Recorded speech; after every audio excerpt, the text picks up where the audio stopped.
in Texas and more generally throughout the former Confederacy on June 19, 1865. The news of the Emancipation Proclamation did not reach Texas for 2 years, and so it was not until 1865 that all enslaved people knew they were free, despite President Lincoln's emancipation announcement. Slavery was a crime against humanity, one whose impacts we as a society continue to grapple with today.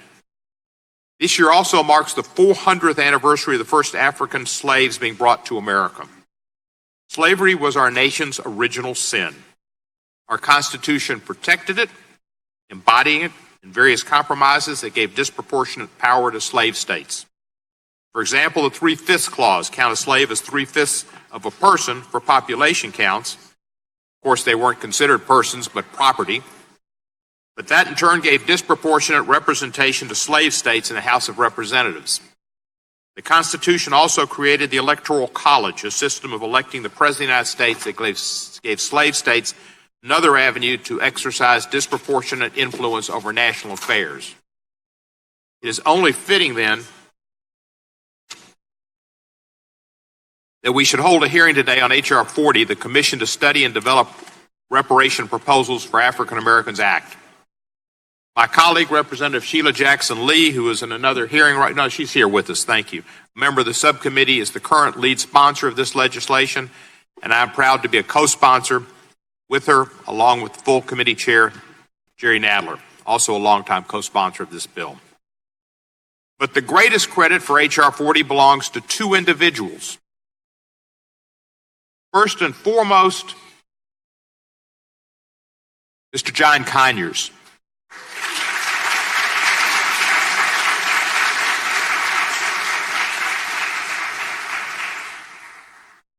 Mr. Conyers is a former colleague and former chairman of the House Judiciary Committee, a great American and a great leader, one of my mentors. One of the reasons that I have introduced this resolution with him since 2007. He introduced it first 30 years ago, and he reintroduced it every Congress thereafter until his retirement. The second individual most responsible for H.R. 40 is sadly, but in reality, John Wilkes Booth. His assassination of President Abraham Lincoln led to Andrew Johnson becoming president. And President Johnson effectively rescinded the promise made by General William T. Sherman to former slaves that they would each be guaranteed 40 acres of land to make a living as a free person. Promise sometimes colloquially referred to as 40 acres and a mule. President Lincoln would have carried that out and had plans to do it. But because of that dastardly day and deed of April 12 of 1865, it didn't occur. Was it April 14 maybe? Anyway, H.R. 40 would create a commission to study the history of slavery in America, the role of the federal and state governments in supporting slavery and racial discrimination, other forms of discrimination against the descendants of slaves, and the lingering consequences of slavery and Jim Crow on African Americans. The Commission will also make recommendations as to appropriate ways to educate the American public about its findings and appropriate remedies in light of its findings. An honest reckoning with the federal government's role in protecting the institution of slavery has been a leading priority of my congressional career. In 2007, my freshman year, less than 2 months into that term, I introduced H.Res. 194, an apology by the House of Representatives for its role in perpetuating both slavery and its noxious offspring, Jim Crow. The House ultimately passed this resolution by voice vote, and I once again thank Chairman Conyers for getting it a vote and getting it to the American people. As I noted in my resolution then, it was not just slavery itself that was wrong, but also, quote, the visceral racism against persons of African descent upon which, unquote, American slavery depended, a racism that went on to become entrenched in the nation's social fabric, an evil that we must continue to confront today. Can we get that door closed? Good. Thank you, sir. My resolution emphasizes that while slavery was our nation's original sin, the underlying sin of anti-black racism did not end with the Civil War and the 13th Amendment, and Congress's inaction and acquiescence in the face of such racism was a big reason why. Racism became only further entrenched after slavery's end, as reflected in societal attitudes and in Jim Crow laws, a system of state racial segregation laws that created separate and unequal societies for whites and African Americans, one that was enforced through both official means and through lynchings, violence, intimidation, and disenfranchisement. And not until 100 years after the end of slavery did Congress, under pressure from Dr. Martin Luther King, John Lewis, and other great civil rights leaders in the civil rights movement, finally carry out its duty to end Jim Crow by passing the Civil Rights Act of 1964, the Voting Rights Act of 1965 that still exists to some extent, and other core civil rights statutes, better fulfilling the Constitution's guarantees of equal protection for all. Today, our nation continues to struggle with the legacy of the anti-black racism that undergirded slavery and Jim Crow. We see this in statistics that paint a bleak picture. According to the Census Bureau, 21.2% of African Americans lived in poverty in 2017, compared to 8.7% of non-Hispanic whites who live in poverty. That's over 2 times as many. The Census Bureau also reported in 2015 that the net worth of African American households was only about $13,000, which was less than 10% of the nearly $140,000 net worth of non-Hispanic white households. Limited access to wealth, building resources, and opportunities have led to this stark disparity. For instance, African Americans continue to face discrimination in the workplace. They have limited access to educational opportunities. According to the National Education Association, the high school graduation rate for African Americans was 67% compared to the nationwide average of 81%. African Americans also continue to face racial segregation in housing and discrimination in the availability of quality health care service and most other major facets of life. Enacting H.R. 40 would be an important step in finding effective long-term solutions to these problems, ones that can trace their origins to our nation's shameful history of slavery and anti-black racism. As the distinguished Professor Charles Ogletree of Harvard Law School once noted, the concept of reparations does not necessarily mean payments to individuals, but rather a focus on the poorest of the poor, including efforts, quote, to address comprehensively the problems of those who have not substantially benefited from integration or affirmative action, unquote. I hope our hearing today can lead to fruitful conversations with the aim of achieving that goal. I thank our witnesses for being here today and look forward to their testimony. It is now my pleasure to recognize the ranking member of the subcommittee, the gentleman from Louisiana, Mr. Johnson, for his opening statement. Mr. Johnson. Thank you, Mr. Chairman. Let me start today by saying I maintain the utmost respect for my colleagues on the other side, and I know their beliefs on this issue are sincerely held. I want to thank all our witnesses for being here today, for your good faith testimony and your scholarship. We've all read through it in detail and made many notes. I'll use my brief time here to just focus on an overview of what H.R. 40 is and why we're here. What we're going to discuss here today centers upon a regrettable and shameful portion of American history.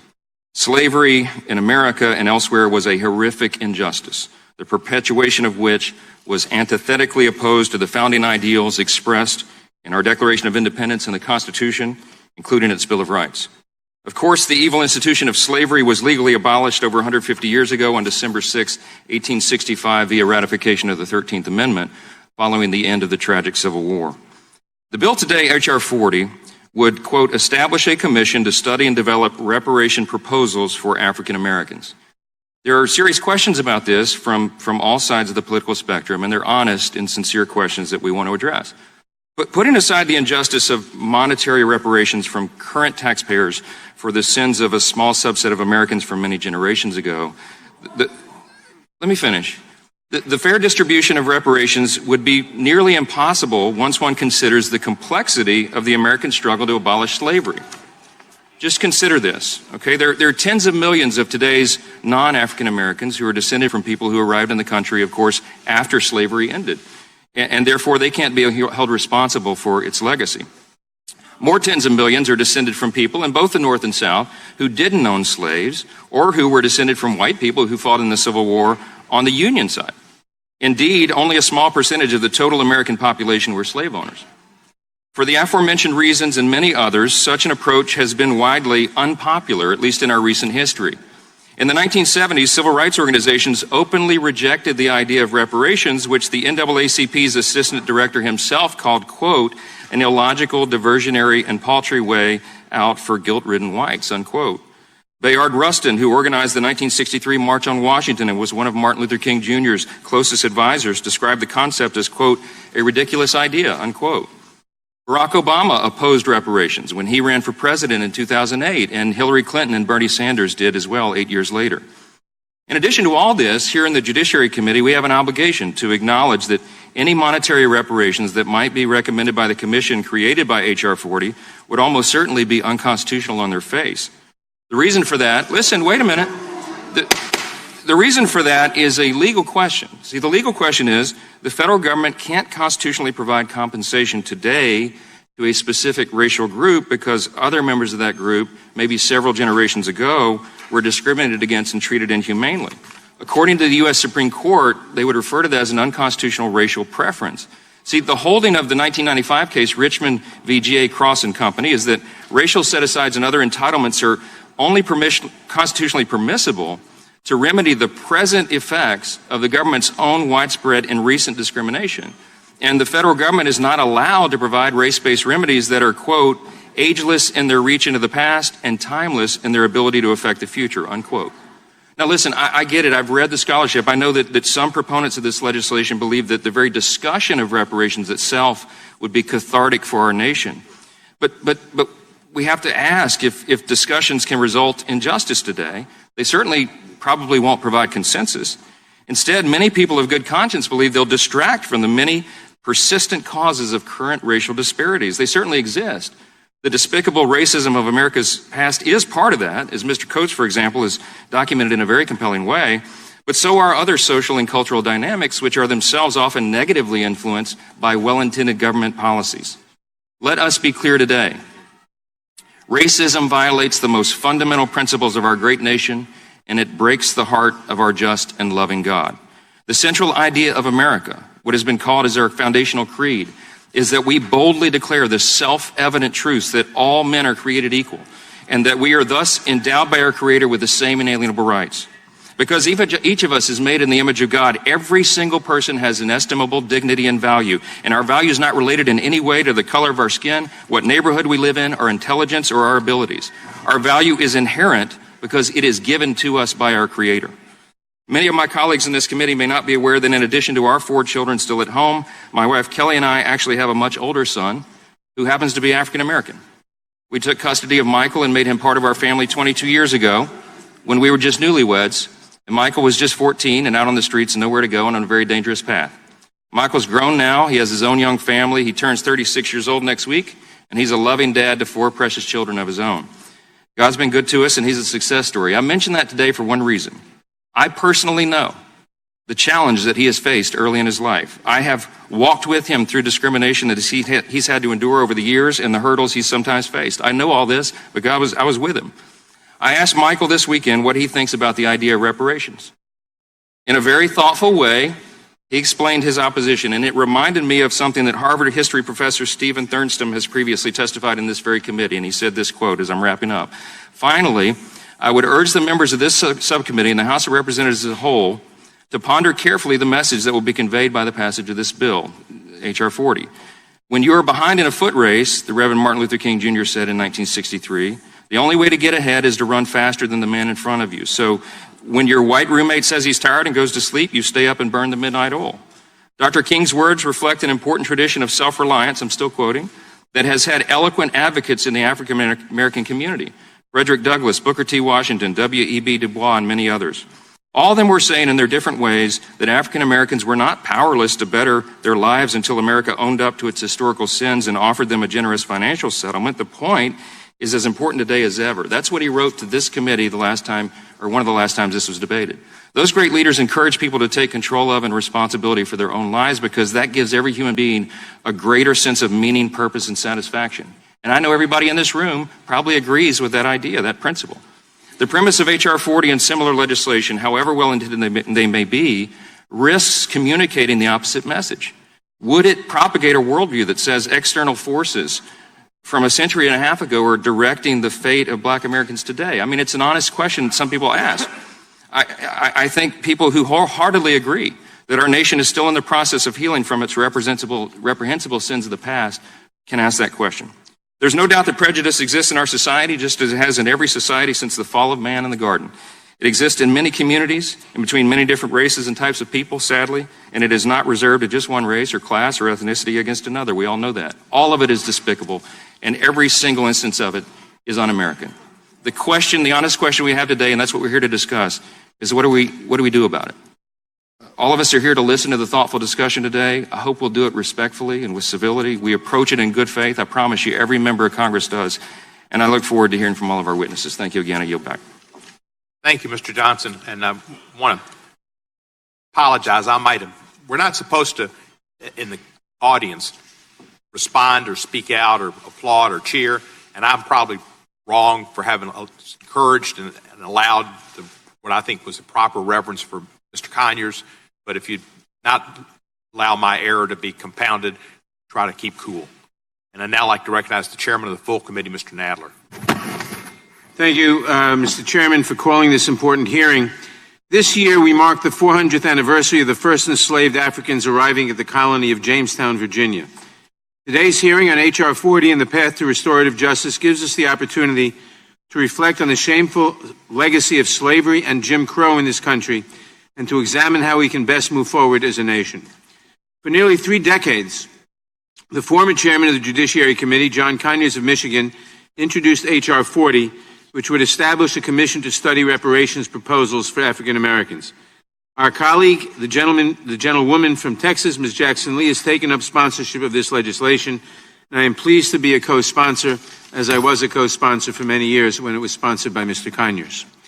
H.R. 40 is intended to begin a national conversation about how to confront the brutal mistreatment of African Americans during chattel slavery, Jim Crow segregation, and the enduring structural racism that remains endemic to our society today.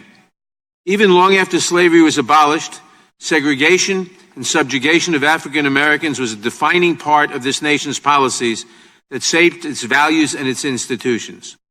Today, we live with racial disparities in access to education, healthcare, housing, insurance, employment, and other social goods that are directly attributable to the damaging legacy of slavery and government-sponsored racial discrimination in the century following slavery's end.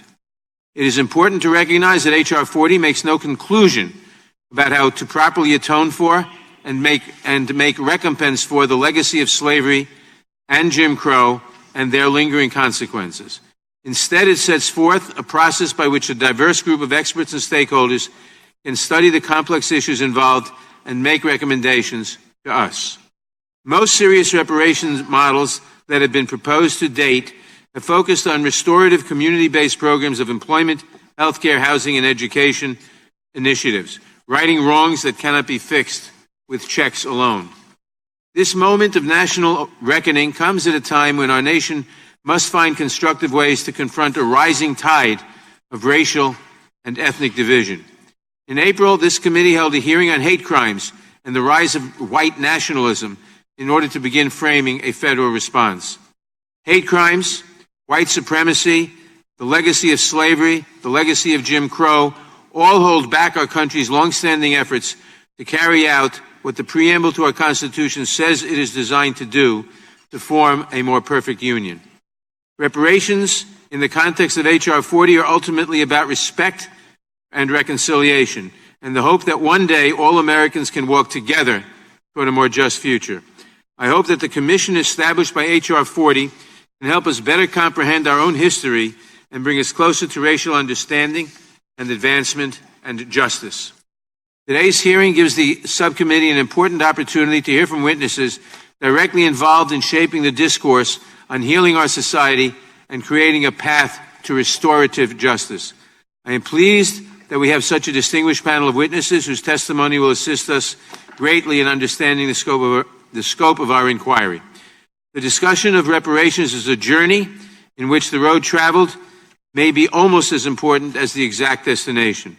I am pleased that the subcommittee is beginning this process today, and I look forward to hearing from our witnesses. I yield back the balance of my time. Thank you, Mr. Nadler. I'd like to ask for unanimous consent that Ms. Representative Karen Bass be allowed to sit on the dais. She's a member of the committee, but not the subcommittee. Without objection. Thank you. Welcome, Ms. Bass. And Mr. Green was just here from Houston. I think he's coming back. And now I'd like to recognize the gentlelady from Texas for an opening statement, Ms. Sheila Jackson Lee.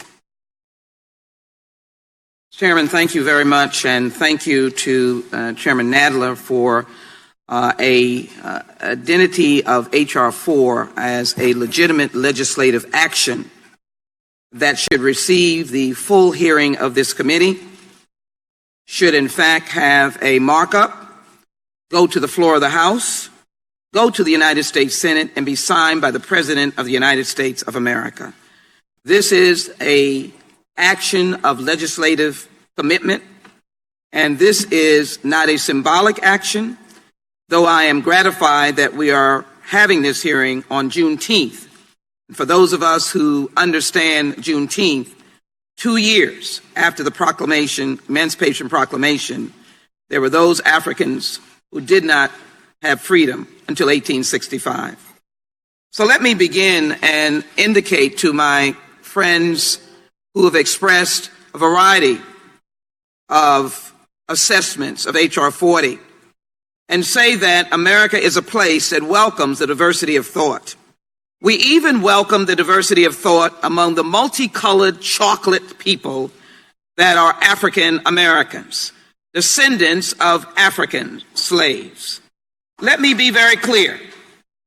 It is only this group, even though they attempted to enslave Native Americans, it is only this group that can singularly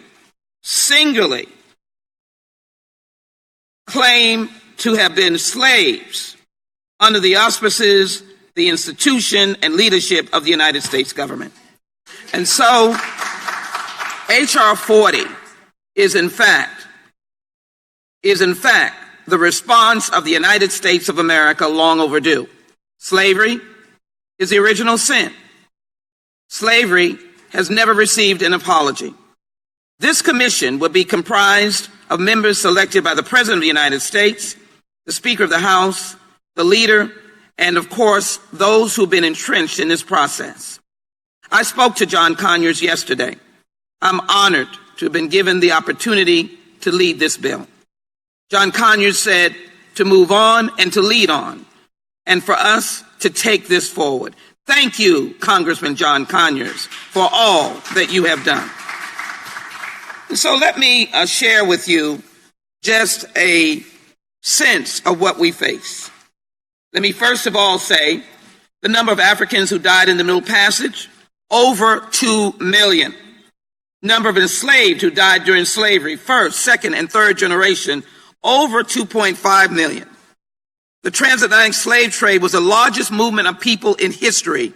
Between 10 and 15 million Africans were forcibly transported across the Atlantic between 1500 and 1900.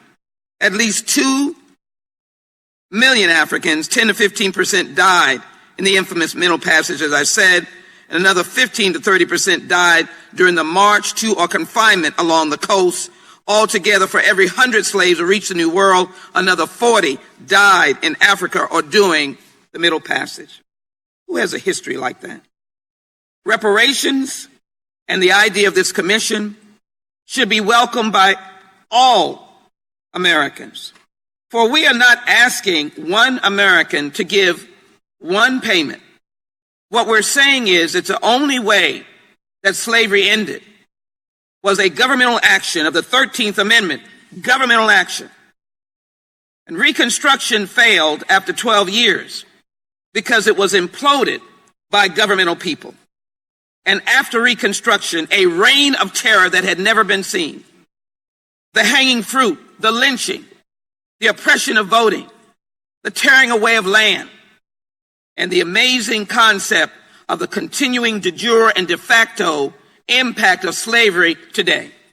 1 million African Americans are incarcerated. That is a continuing impact.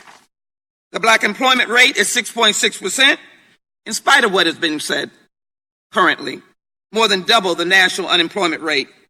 31% of black children live in poverty compared to 11% of white children. The national average is 18%, which suggests that the percentage of black children living in poverty is more than 150%. Even in spite of the glorious overcoming of the talent that is part of our community, the scrapping together of making sure our children received education, the putting together something out of nothing, we still have been impacted. And only 57% of black students have access to full range of math and science classes today. Black children were vaccinated at rates lower than white children. Education mobility has been limited. Black children represent 19% of the nation's preschool population, yet 47% of those receiving more than one out-of-school suspension. Black students are 2.3 times as likely to receive a referral to law enforcement. And we know the criminal justice system. So I conclude by these words. Black people in America are the descendants of Africans kidnapped and transported to the United States with the explicit complicity of the U.S. government and every arm of the United States lawmaking and law enforcement infrastructure. The dehumanizing and atrocities of slavery were not isolated occurrences, but mandated by federal laws that were codified and enshrined in the Constitution. The role of the federal government in supporting the institution of slavery and subsequent discrimination directed against blacks is an injustice that must be formally acknowledged and addressed. I am not here in anger or anguish. I am not in any way seeking to encourage hostilities. There are diverse opinions in this room, and I understand it, appreciate it, respect it, admire it, and love it. I'm a product of my history. I am clearly a child that has walked this path. No, I did not pick cotton. But I will say that those who picked cotton created the very basic wealth of this nation. For cotton was king. There was no other product. And so I ask my fellow colleagues that this is simply a constructive discussion that will lead to the practical responses. And if I might, Mr. Chairman, put this article in the record from the New York Times, dated June 17th, downtown boom, Kansas City, Missouri, and just a few blocks away, devastation in the black community. Two cities, mostly in every area. I ask unanimous consent, Mr. Chairman. Without objection. Two cities. I also ask unanimous consent to put a statement of support from John Legend. Without objection. Two cities, Mr. Chairman. And so let me just conclude by saying I hope that we come in peace. I know that we'll hear from Senator Booker. I thank him. And I thank a number of others who have done this, including the heads of state, scholars, and activists in the Caribbean, playing a leading role in the global reparation movement. Many have been inspired by our work. I'm delighted to see that Professor Sir Hilary Beckles, Vice Chancellor of the University of West Indies and Chairman of CARICON Reparations Commission, has traveled all the way from Jamaica to be here. Thank you. I am particularly glad that we're coming together as brothers and sisters and passing out accolades. I want to certainly acknowledge INCOBRA for its steadfast leadership on this issue over the years and playing an instrumental role in garnering sponsors of H.R. 40. We're also delighted that several members of the National African American Reparations Commission are present. I want to thank them for working closely with the Dean, Congressman John Conyers, in reforming H.R. 40 into a bill to study reparations. I'm delighted to have reintroduced it with its modification and carrying it forward to its next level. Thank you, Dr. Ron Daniels. We thank you for your leadership. Look forward to working with you in the National African American Reparations Commission as we educate the nation on the importance of enacting H.R. 40. And I'd like to thank Reverend Al Sharpton, National Action Network Convention, because he asked 15 presidential candidates what their position was, and we now have raised this to a national level. I just simply ask, why not? And why not now? If not all of us, then who? God bless us as we pursue the final justice for those who lived in slavery for 250 years in the United States of America. Please support H.R. 40 to its passage and signature by the President of the United States. Mr. Chairman, thank you for your generosity and kindness. I yield back. Thank you, Ms. Lee. I'd also like to ask that HRS 194, which was an apology for slavery that the House passed in the 110th Congress, resolution apologizing for the enslavement and racial segregation of African Americans, be introduced. The record, without objection, should be done. Thank you. Mr. Chairman. And I would, yes, ma'am. You did acknowledge Ms. Bass. I just want to indicate that Ms. Bass is the chairwoman of the Congressional Black Caucus, and we're delighted that she's here in many roles, but we thank her for being here. Thank you, Mr. Chairman, for yielding. HRES 194 was intended to start this dialogue and have a national dialogue. Unfortunately, the Senate did pass an apology, but Mr. Brownback included a sentence that said it would have no effect upon reparations. Despite Mr. Hillary Shelton and Wade Henderson's insistence that it should still pass together and we could have a dialogue, we passed different resolutions, but the Senate did pass an apology as well in I think it was the 111th Congress. And that was because of the good work of Senator Tom Harkin. I would like to introduce to the record the testimony from William Darity Jr., a professor of public policy, and African-American studies and economics at Duke University. Without objection, so done.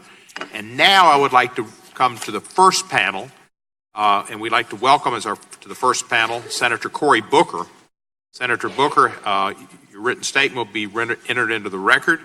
I ask you to summarize your statement to 5 minutes. Senator Booker represents the state of New Jersey in the United States Senate. October 16, 2013, he won a special election, and on November 4, 2014, he was reelected to a full 6-year term. He sits on the Senate Judiciary, Foreign Relations, Small Business and Entrepreneurship, and the Environment and the Public Works Committees. He is the sponsor of S 1083, the Senate companion to H.R. 40. He received his J.D. from Yale Law School and his undergraduate degree from Stanford University, where they also play football. He was a Rhodes Scholar at Oxford University, earning an honors degree in history. Senator Booker, welcome, and you're recognized for 5 minutes.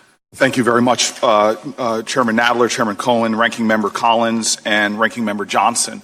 I'm glad that my written testimony will be put into the record. I just want to say that I'm sitting before you on many days that I come down to Washington brokenhearted and very angry.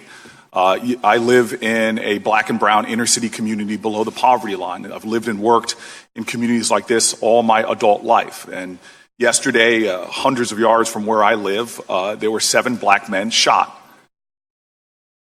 And this is an everyday occurrence in America. I have the privilege of having leaders in my community who over the decades have given me strength. One of them was a woman and lived on the 5th floor of the projects, our tenant president in some buildings in which I lived, whose son was murdered as well in our community.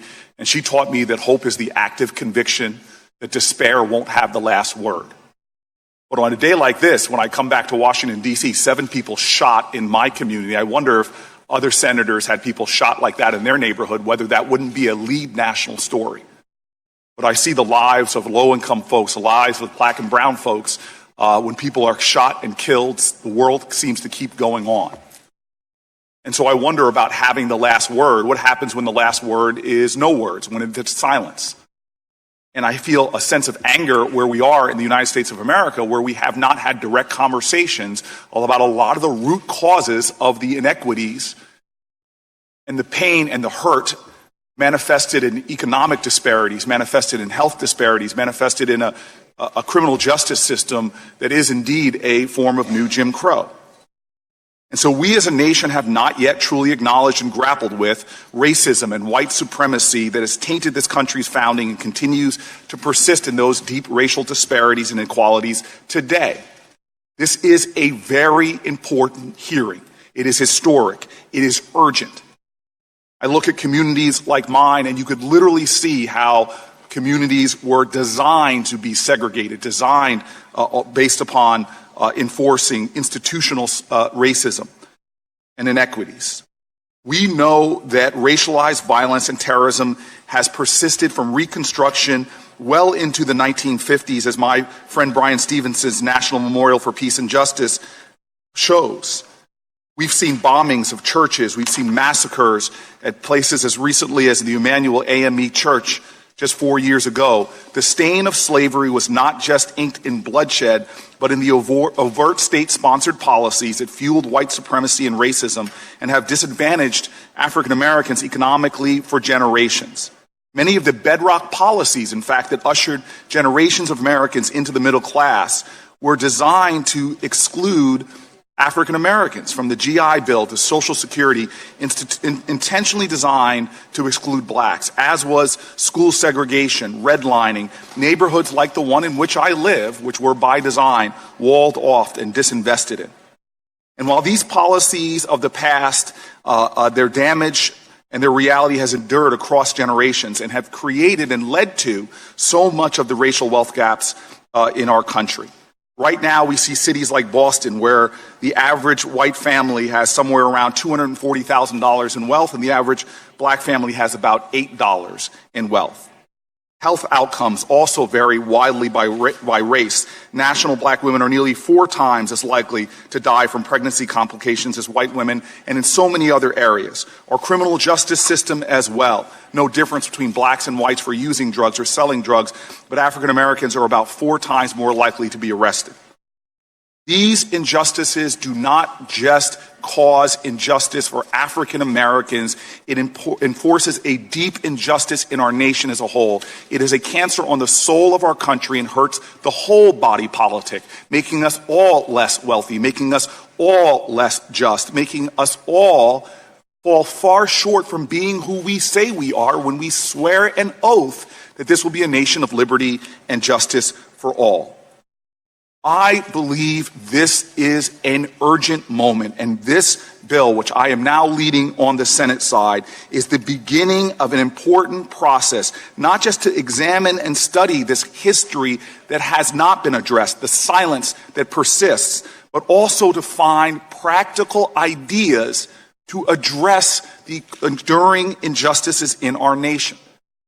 The characterizations of such an effort that I hear from others is wrong and undermines our collective purpose and common ground.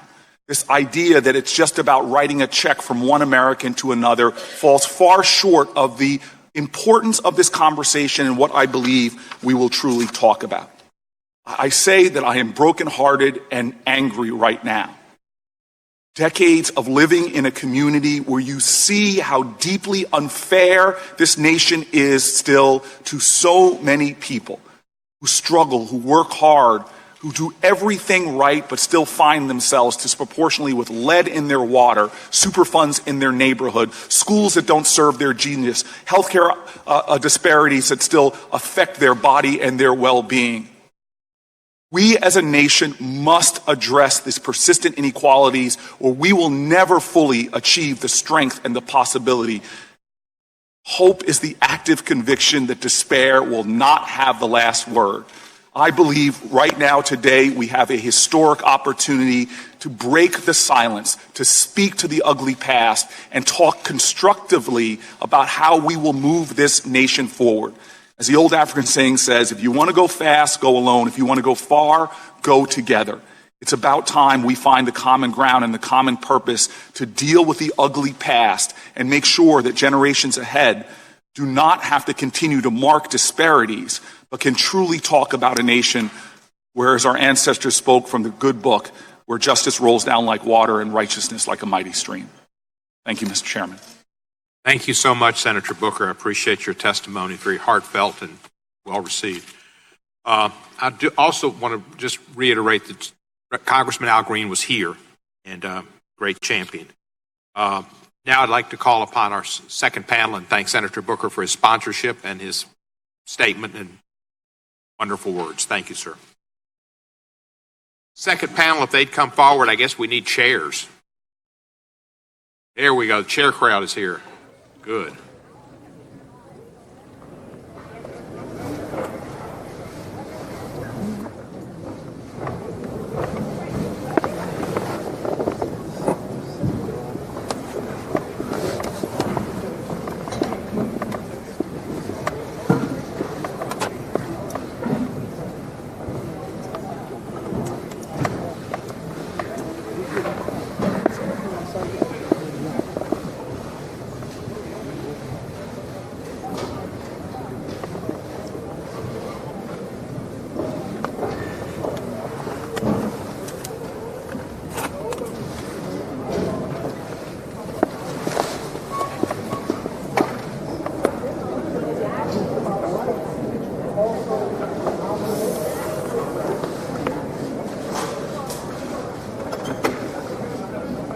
Mr. Shelton, was those cameras, were they here for you?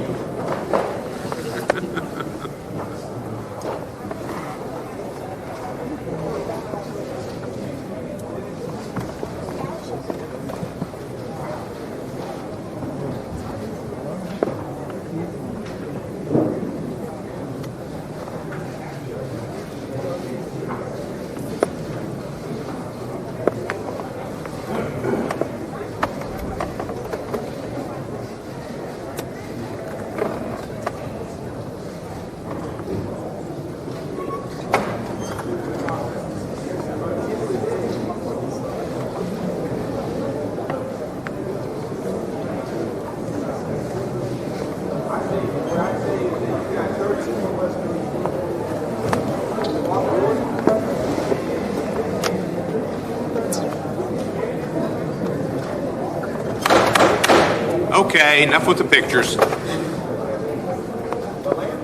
If Hope Hicks hearing, well, that's neither here nor there. We welcome our witnesses and thank them for participating in today's hearing. Your written statement will be entered into the record in its entirety, and I ask you to summarize your testimony in 5 minutes. There's a lighting system. Green means you're on. Blue means yellow means you've got a minute left. Red, you're over. Cut. Finished. Before proceeding, I remind each witness that your written and oral statements made to the subcommittee in connection with this hearing are subject to penalties of perjury pursuant to 18 U.S.C. 1001, which may result in the imposition of a fine or imprisonment of up to 5 years. Our first witness is Tanahashi Coates. If I mispronounce it, I'm sorry. Chris Hayes didn't teach me well when we first met. Mr. Coates is an author and distinguished writer in residence at the New York University Carter Journalism Institute, a position he's held since 2017. He's held a variety of academic positions since 2010. Additionally, from 2008 to 2018, he was a national correspondent for The Atlantic, where he wrote an extensive piece in June 2014 on the case for reparations. I believe he also addressed Rhodes College on that subject sometime in Memphis, Tennessee. He's the author of 3 books, numerous articles, and blog posts. Mr. Coates, thank you for being here, and you're recognized for 5 minutes.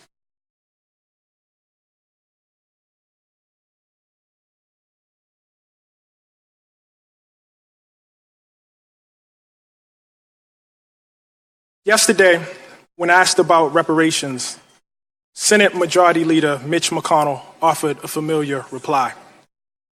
America should not be held liable for something that happened 150 years ago, since none of us currently alive are responsible. This rebuttal proffers a strange theory of governance, that American accounts are somehow bound by the lifetime of its generations. But well into this century, the United States was still paying out pensions to the heirs of Civil War soldiers. We honor treaties that date back some 200 years, despite no one being alive who signed those treaties. Many of us would love to be taxed for the things we are solely and individually responsible for. But we are American citizens, and thus bound to a collective enterprise that extends beyond our individual and personal reach. It would seem ridiculous to dispute invocations of the founders or the greatest generation on the basis of a lack of membership in either group. We recognize our lineage as a generational trust, as inheritance. And the real dilemma posed by reparations is just that, a dilemma of inheritance. It is impossible to imagine America without the inheritance of slavery. As historian Ed Baptist has written, enslavement, quote, shaped every crucial aspect of the economy and politics of America, so that by 1836, more than 600 million, or almost half of the economic activity in the United States, derived directly or indirectly from the cotton produced by the million-odd slaves. By the time the enslaved were emancipated, they comprised the largest single asset in America, $3 billion in $1860, more than all the other assets in the country combined. The method of cultivating this asset was neither gentle cajoling nor persuasion, but torture, rape, and child trafficking. Enslavement reigned for 250 years on these shores. When it ended, this country could have extended its hallowed principles, life, liberty, and the pursuit of happiness to all regardless of color. But America had other principles in mind. And so for a century after the Civil War, black people were subjected to a relentless campaign of terror, a campaign that extended well into the lifetime of Majority Leader McConnell. It is tempting to divorce this modern campaign of terror, of plunder, from enslavement. But the logic of enslavement, of white supremacy, respects no such borders. And the god of bondage was lustful and begat many heirs, coup d'etats and convict leasing, vagrancy laws and debt peonage, redlining and racist GI bills, poll taxes and state-sponsored terrorism. We grant that Mr. McConnell was not alive for Appomattox, but he was alive for the electrocution of George Stinney. He was alive for the blinding of Isaac Woodward. He was alive to witness kleptocracy in his native Alabama and a regime premised on electoral theft. Majority Leader McConnell cited civil rights legislation yesterday, as well he should, because he was alive to witness the harassment, jailing, and betrayal of those responsible for that legislation by a government sworn to protect them. He was alive for the redlining of Chicago and the looting of black homeowners of some $4 billion. Victims of that plunder are very much alive today. I am sure they'd love a word with the Majority Leader. What they know, what this committee must know, is that while emancipation deadbolted the door against the bandits of America, Jim Crow wedged the windows wide open. And that is the thing about Senator McConnell's something. It was 150 years ago, and it was right now. The typical black family in this country has 1/10 the wealth of the typical white family. Black women die in childbirth at 4 times the rate of white women. And there is, of course, the shame of this land of the free, boasting the largest prison population on the planet, of which the descendants of the enslaved make up the largest share. The matter of reparations is one of making amends and direct redress, but it is also a question of citizenship. In H.R. 40, this body has a chance to both make good on its 2009 apology for enslavement and reject fair weather patriotism, to say that a nation is both its credits and its debits, that if Thomas Jefferson matters, so does Sally Hemings, that if D-Day matters, so does Black Wall Street, that if Valley Forge matters, so does Fort Pillow. Because the question really is not whether we will be tied to the somethings of our past, but whether we are courageous enough to be tied to the whole of them. Thank you.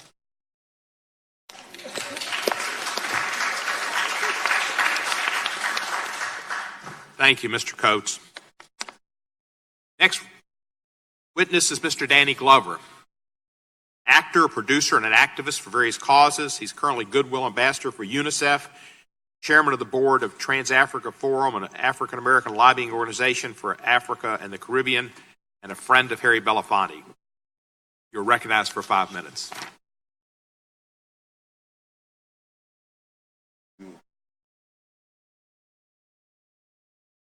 Start the clock. Thank you, Mr. Coates. It's not often that you hear the words of a young man and they enliven your emotional memory, your historic memory, as he just did at this moment. Thank you so much. I am deeply honored to be here today, offering my testimony at this historic meeting about the reckoning of a crime against humanity that is foundational to the development of democracy and material well-being in this country. A national reparations policy is a moral, democratic, and economic imperative. I sit here as the great-grandson of a former slave, Mary Brown, who was freed by the Emancipation Proclamation on January 1st, 1863. I had the fortune of meeting her as a small child. I also sit here as the grandson of Reese May Huntley and Rufus Mack Huntley.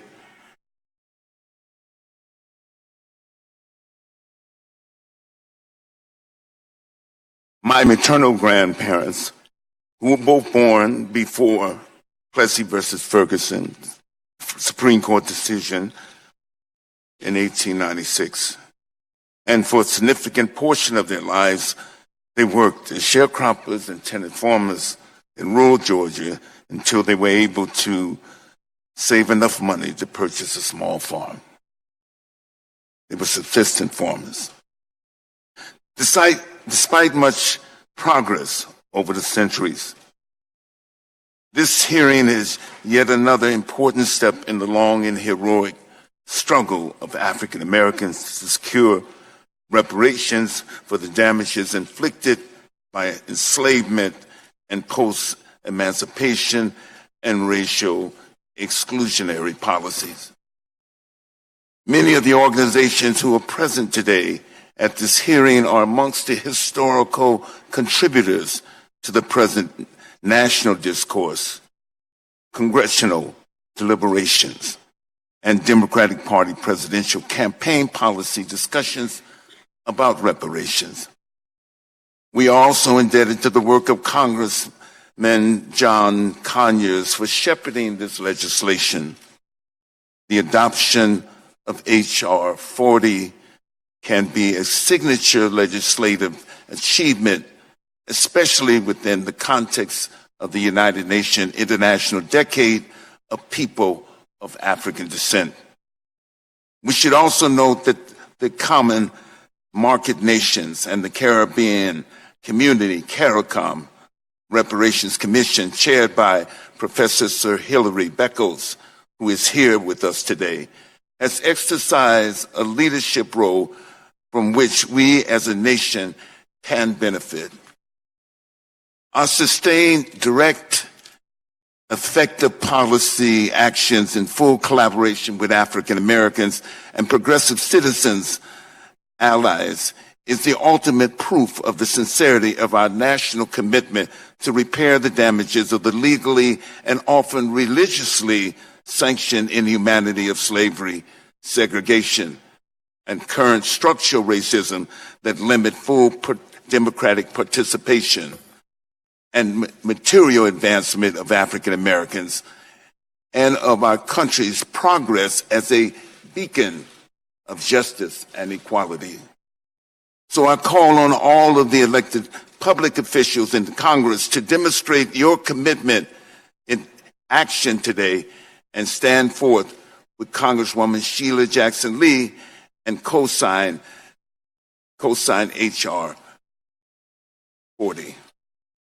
In closing, with the insightful and still, I close, with the insightful and still relevant words of Dr. Martin Luther King Jr. in 1968.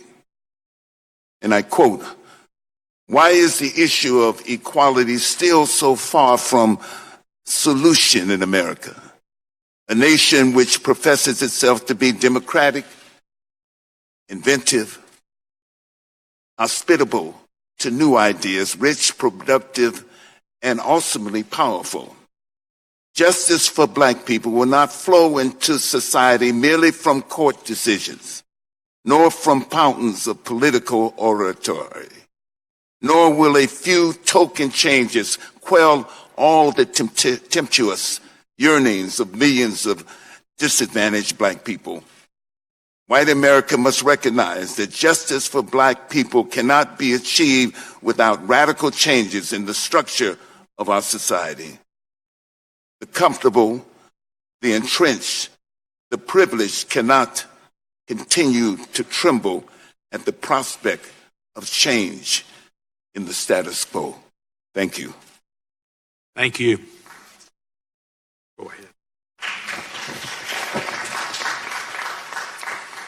Ms. Katrina Brown is our next witness. She's a freelance speaker, educator, and facilitator. She produced and directed the documentary film Traces of the Trade, A Story from the Deep North, which she made in response to her discovery that her Rhode Island ancestors were the largest slave trading family in the United States history. She also currently serves as a consultant for the Episcopal Church's initiatives on racial healing, justice, and reconciliation, authoring a 10-session race dialogue series for congregational use. And I must parenthetically say that when we were doing our apology, the Episcopal Church beat us to it. They were leaders on that effort. She has an MA in theology from the Pacific School of Religion, where she wrote a thesis on film and civic dialogue, and you're recognized for 5 minutes. Thank you, Chairman Cohen and Ranking Member Johnson and Representative Jackson Lee for the opportunity to speak this morning. I grew up in Philadelphia, 6 blocks from Independence Hall and the Liberty Bell. I am a deep-seated patriot. So it was devastating to learn from my grandmother at age 28 that our ancestors had been slave traders, and to discover that the DeWolfs were, in fact, the largest slave trading family in United States history, bringing over 12,000 Africans to the Americas in chains. That these were my Rhode Island ancestors, and that Rhode Island turns out to be the state that sent more ships to Africa than any other, required me to reorganize my brain. The amnesia in my family matched the larger amnesia of the North, the self-serving myths of being always on the right side of history. I could no longer carry a sense of moral superiority relative to white Southerners, nor a sense of innocence vis-a-vis black claims on the white conscience. I decided to initiate a family journey to retrace the triangle trade. 9 relatives joined me, 2 of which are here today, and the documentary Traces of the Trade is the result, the subtitle being A Story from the Deep North. What we learned, how we stumbled, how we grew during that journey led me to become a passionate believer in the importance of reckoning with the history and legacy of slavery, a believer in personal and family reckonings, institutional ones, and larger national reckoning. And with that, in the need for repair or reparative action, which can and should take many, many forms. I express wholehearted support for H.R. 40, and I've met countless people of all backgrounds who believe in this form of national effort as well. I know there are many who strenuously object to the premise that we need this reckoning. The pushback I hear most often is, that's your problem given your ancestors, but it has nothing to do with me. It's understandable that people distance themselves. I'll focus on 2 reasons. 1, most of us learned a distorted history of slavery in school. So as white Americans, most of us don't realize our connection to it. Second, there's a natural instinct to avoid that which can bring feelings of shame about our people, about the country that we love. To address the first issue, here's a quick rundown of historical facts I had not been taught. That the North was deeply implicated, that slavery was legal in northern states for over 200 years, that Northerners up and down the economic spectrum made their livings in businesses tied to slave trade and slavery, that Northern mills processed cotton harvested by enslaved people. The Midwest and the West were implicated. They grew food to feed the South, where land was devoted to cash crops like cotton, harvested by the enslaved. Consumers throughout the country were implicated in their everyday purchases of clothing, coffee, sugar, rice, tobacco. People who immigrated from Europe after slavery were implicated. I have Irish, French, and German immigrant ancestors who came to the United States in the 19th century, worked in factories, struggled, but they were given access to the American dream. Why were waves of immigrants flocking here? Because it was the land of opportunity. Why was the economy booming? Why were there jobs? Because it had been built largely on unpaid labor. Once here, European immigrants got to systematically leapfrog over black families with devastating consequences up to the present day. So slavery built the nation. It turning us into an economic powerhouse, due mostly to, I must say, good folk who participated in mundane ways and looked the other way. Now for the second big reason for pushback against this bill, the emotions that it stirs up. And I'd speak directly to my fellow white Americans on this. First, fear not. Though it's counterintuitive, I've seen over and over again the liberating power of facing this painful past.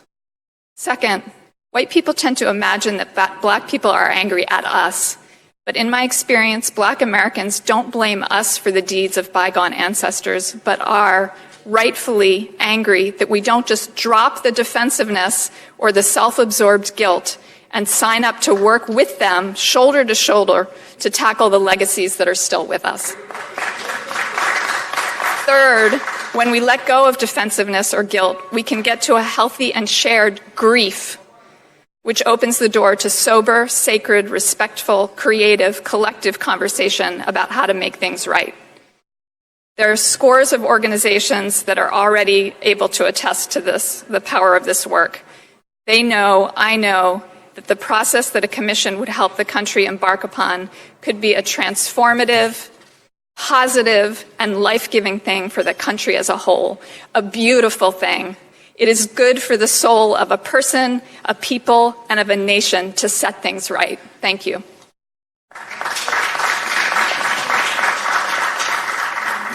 Thank you, Ms. Brown. And I would note that the Capitol was built with slave labor, and because of the work of Representatives Jesse Jackson Jr. and Zach Wamp, the new visitor center is named Emancipation Hall in that recognition.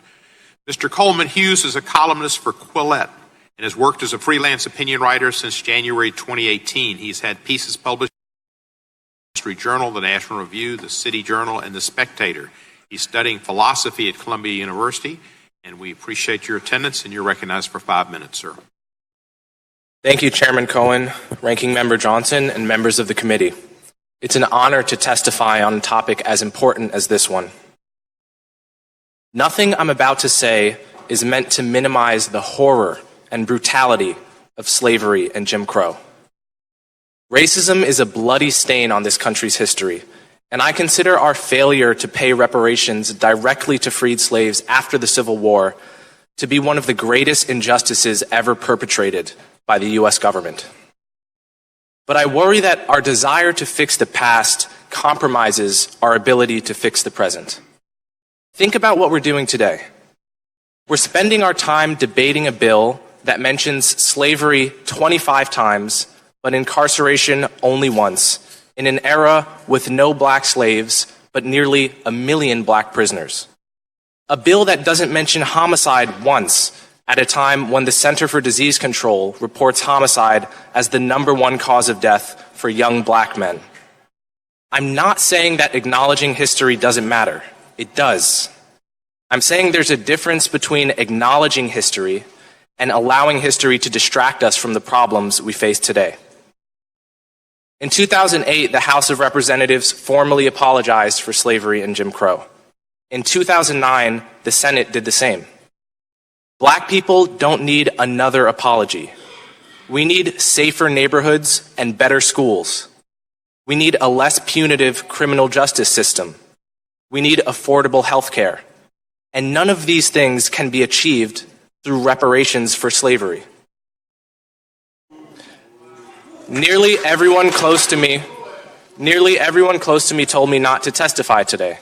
They told me that even though I've only ever voted for Democrats, I'd be perceived as a Republican and therefore hated by half the country.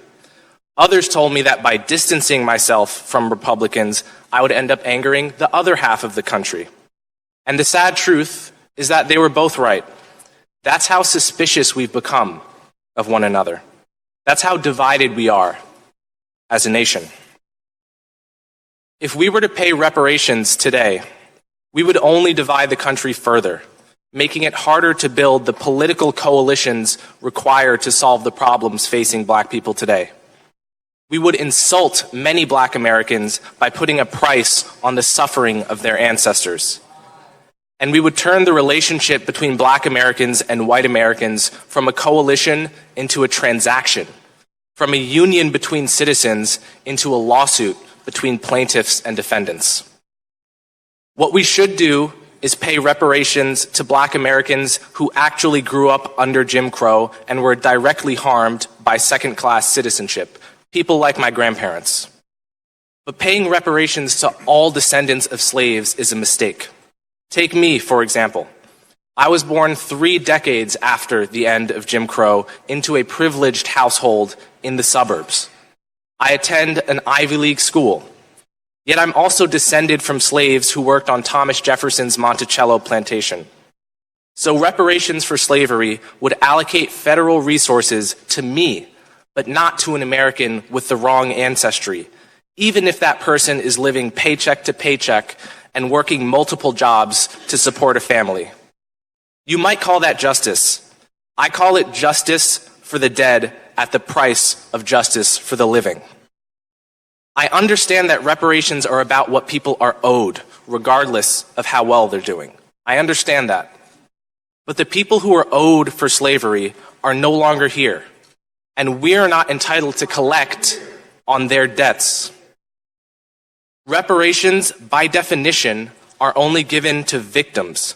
So the moment you give me reparations, you've made me into a victim without my consent.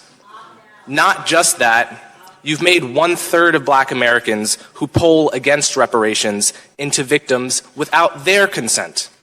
And Black Americans have fought too long for the right to define themselves to be spoken for in such a condescending manner. The question is not what America owes me by virtue of my ancestry. The question is what all Americans owe each other by virtue of being citizens of the same nation. And the obligation of citizenship is not transactional. It's not contingent on ancestry. It never expires, and it can't be paid off. For all these reasons, Bill H.R. 40 is a moral and political mistake. Thank you. Thank you, Mr. Hughes. Chill. He was presumptive, but he still has a right to speak. Mr. Burgess Owens is recognized. Mr. Owens.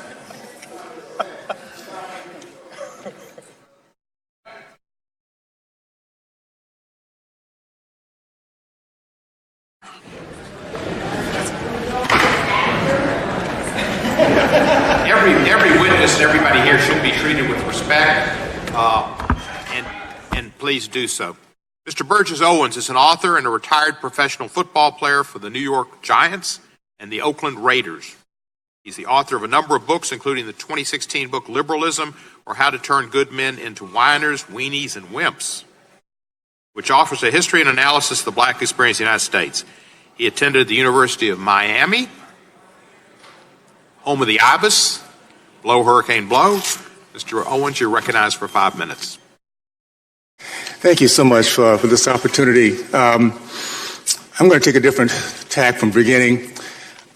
We are at this point, this is not about black and white, rich or poor, blue collar, white collar. We're fighting for the heart and soul of our nation. We have a very, very special country that started with the Judeo-Christian values that allowed every single generation to become better than the last. And that has not ended, that has not stopped until now. We're telling our kids a little bit something different, that they don't have the opportunities that we had. I'm going to talk about some ideologies. And when I talk about them, I'm not talking about people. People change. I used to be a Democrat until I did my history and found out the misery that party brought to my race. So when I talk about these ideologies don't change, people do. We are fighting for the heart and soul of our nation against socialism, Marxism, and the evil that it has brought to us in the stealing of our history. Karl Marx said it best, the father of socialism, an atheist, anti-Semite, and a blatant racist. Yet we teach his philosophy in our school systems today. He said it, the first battleground is rewriting of our history. You steal our history, you steal our pride in our past, our appreciation for our present, and our vision for our future. And every single urban city in our country is now experiencing that loss. Real quick history, because these are things that we're not taught. I'm blessed to be the great-great-grandfather of Silas Burgess. Came here in the belly of a slave ship, sold in Charleston, South Carolina with his mother to the Burgess plantation. An evil, evil man that drove my great-great-great-grandmother either to leaving her family, her kids, or committing suicide. I don't know. She disappeared. But Silas, at age of 8, was blessed to be surrounded by men who believed in freedom. Even though they were shackled, they escaped. They went the southern route of the Underground Railroad, facilitated by white and Mexican Americans. And he's made his way out south to Texas. He ended up being a successful entrepreneur, owned 102 acres of land, paid off in 2 years. Started the first black church, the first black elementary school. Pillar of his community, 18 kids, Christian, Republican. His first son was Alpha Omega. Proud American, an example of what happens when any race, any culture is given hope, opportunity, and freedom. It didn't end there, by the way. The history of our black country, of our black Americans, has been stolen from us for decades, almost over a century. Booker T. Washington, 1882, began Tuskegee University. By 1905, it was producing more self-made black millionaires than Harvard, Yale, and Princeton combined. The 40s, 50s, and 60s, it was a black community that led our country in the growth of the middle class, led our country in terms of the men committed to marriage, over 70%, now it's 30%. Led our country in terms of the committed to business ownership, 40%, now it's 3.8%. Men matriculated from college. We now have a higher percentage of men incarcerated in college. It is, by the way, my degree was biology. And that I learned a long time ago that slavery is not a gene in the DNA helix. It's our actions, it's our attitude, it's our belief. I do not believe in reparation, because what reparation does, it points to a certain race, a certain color, and it points them as evil, and points the other race, my race, as one that is not only becomes racist, but also beggars. I do believe in restitution. Let's point to the party that was part of slavery, KKK, Jim Crow, that has killed over 40% of our black babies, 20 million of them. State of California, 75% of our black boys cannot pass standard reading and writing tests, a democratic state. So yes, let's play restoration. Let's play restitution. How about a Democratic Party pay for all the misery brought to my race? And those, after we learn our history, decide to stay there, they should pay also. They're complicit. And every white American, Republican or Democrat, that feels guilty because of your white skin, you should need to pony up also. That way we can get past this reparation and recognize that this country has given us greatness. Look at this panel. Doesn't matter how we think. The fact is, well, it doesn't matter our color. We have become successful in this country like no other because of this great opportunity to live the American dream. Let's not steal that from our kids by telling them they can't do it. Thank you. Our next witness will be the Right Reverend Eugene Taylor Sutton. He's Bishop of the Episcopal Diocese of Maryland, a position held since 2008. Previously served as Canon Pastor of the Washington National Cathedral and Director of the Cathedral Center for Prayer and Pilgrimage. Bishop Sutton has been a leader of retreats and conferences on nonviolence, reconciliation, and the environment, and has taught at New Brunswick Theological Seminary and Vanderbilt University Divinity School. He is a graduate of Hope College, earned his Master of Divinity degree at Western Theological Seminary, completed his Anglican studies at the University of the South School of Theology. Reverend Sutton, you're recognized. Thank you, Mr. Chairman. I am here today as a bishop of the Episcopal Church, representing for many a perspective of the faith community in favor of the proposed legislation on reparations. I may say right at the outset, the debate we are having here this morning and the witness of my colleagues here points to the need to establish a commission. This debate needs to happen, and we need to entertain proposals for how we redress the evils of our past. If we don't address those problems in an open and fair way, then we are continuing to be lost as a nation. By the way, in terms of politics, some of my friends are for Democrats, some of my friends are for Republicans, and as a religious leader, I am for my friends. I want to say that last month, the Episcopal Diocese of Maryland that I lead 110 congregations across most of the state of Maryland, voted unanimously for the affirmation of reparations of our diocese, knowing that so many of the resources of our diocese was gained from uncompensated labor of enslaved persons. 100%. Not a single negative vote from a diocese that is over 90% white, encompassing people from Western Maryland who have their own history of injustices, coal miners and others, Southern Maryland, suburbs, and city people. How and why did that happen?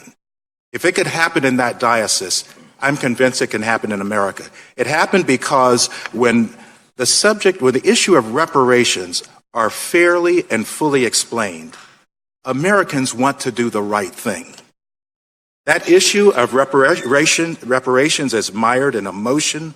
It's often mischaracterized and certainly largely misunderstood. It wells up an emotional response in people to the word, but when you break it down on what it's actually to do, we find that many of those emotions dissipate. Why is there the need for it? Let me tell you the story of a friend of mine. She and her husband, she was a pastor of a congregation. And a long time ago, she told this story of when their child was young. There was a young girl, a young teenager in the congregation who knew they had a need for babysitting. And she said, "I'll sit for your son tonight." And then she volunteered again. And then my friend and her husband started calling on her more and more. "Would you do this? Would you do this?" Never was the issue of money brought up. They knew she volunteered at first, but she, the teenager, wanted to do this for that more powerful person in that church. That went on for years. After a while, my friend and her husband thought, this was unfair. This actually was an injustice toward her. They wrote her a letter, now in college, and they said, we have come to know that this was an injustice. We are sorry. We want to make amends. The young woman wrote back, "Thank you." And then they worked out a way that she could be compensated for her years of work. Their relationship was reconciled. They could look each other in the eye in a way that they could not before because that wall of injustice of that past got in the way of their current relationship. That's what reparations is. And that's what our nation has failed to do for the last 120 years. Reparations, quite simply, means to repair that which has been broken. It is not just about monetary compensation.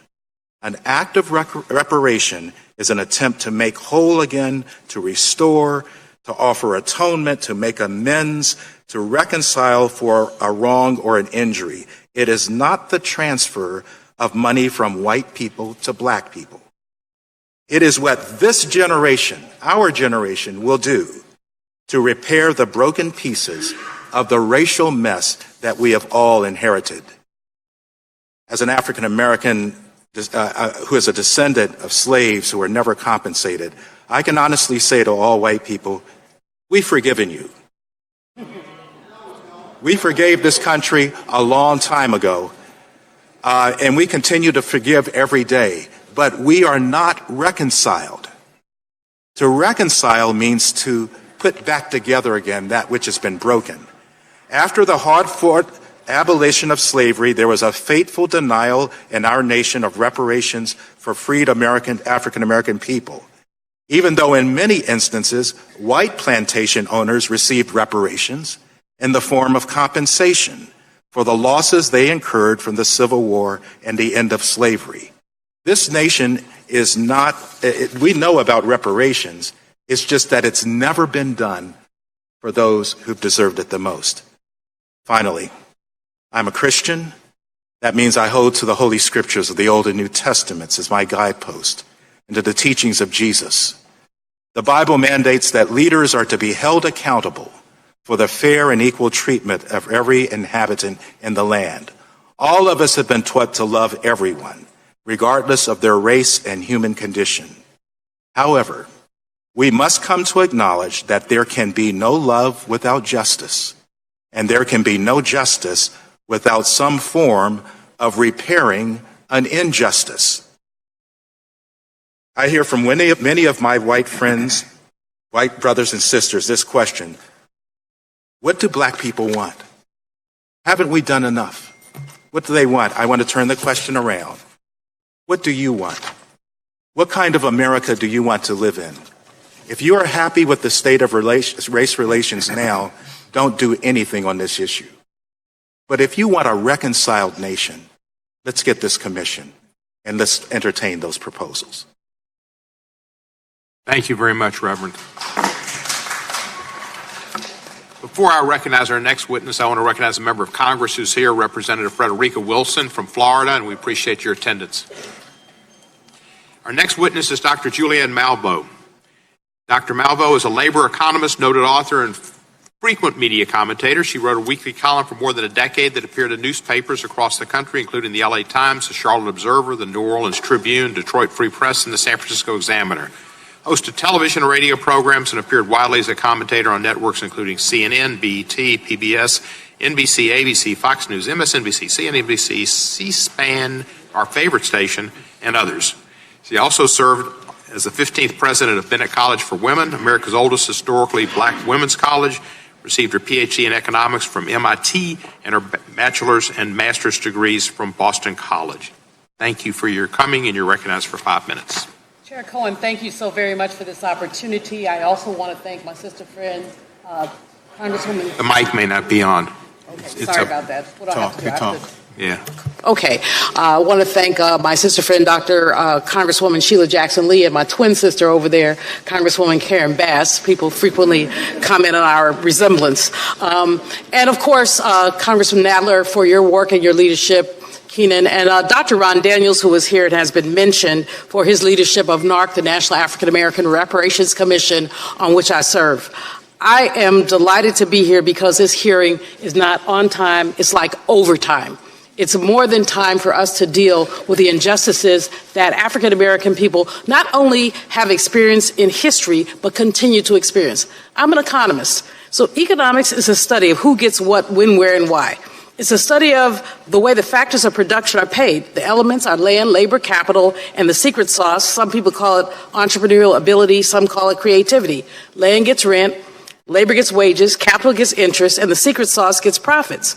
But the work of predatory capitalism is to figure out how to extract more from the factors of production toward capital and away from people. And we've seen that in the past 3 decades with our own economy, but more importantly, enslavement was about the devil's work of predatory capitalism. Indeed, enslaved people got no wages, and we represented capital for other people. And so after enslavement, first of all, enslavement was the foundation on which our country was built. So anybody who says, well, I didn't have any slaves, no, you didn't have to have any. What you had to do was experience them, enjoy the fact that they were here, enjoy the fact that their labor made it possible for there to be a Wall Street, a bond market, and all of that. But beyond that, I want to speak specifically to Section 3B3 of the legislation. That's a part that talks about the federal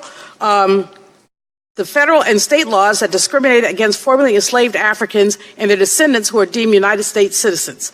From Robert Higgs in a book called Competition and Coercion, Blacks in the American Economy, 1865 to 1914, he shows that in 1880, the ratio of black to white wealth was $1 black dollar for 36 white dollars. 1890, 1 to 26. 1900, 1 to 23. 1910, 1 to 16. Today, 1 to 20. In other words, we're almost worse off in 2019 than we were in 1910 because of evil. Because basically there have been deliberate attempts to marginalize African American people, especially those who are formerly enslaved, because of the interests of predatory capitalism and because it was expedient to maintain the status quo of having free black labor and to prevent wealth accumulation. Despite the 13th, 14th, and 15th Amendments, black people were treated as other and perniciously and viciously excluded from the possibilities of economic advancement. The Emergency Land Fund documented the reduction of black land ownership between 1910 and 1969 from 16 million acres to 6 million acres. How and why? Land grabs, tax schemes, faulty deeds, and downright force. My own family in Moss Point, Mississippi, experienced the expropriation of land through a moving fence, like the fence moved one night. We used to have the land and we didn't have the land. Years later, after a couple of cousins were lynched, they changed the name of the land to Hawkins Lane, so they named it after us, but we didn't get it back. Joseph Brooks in 1978 estimated that black folks were losing 6,000 acres of land per week. And we saw what happened with the Agriculture Department. The post-enslavement case for reparations can be made by examining racially hostile public policy and government complicity to white supremacy.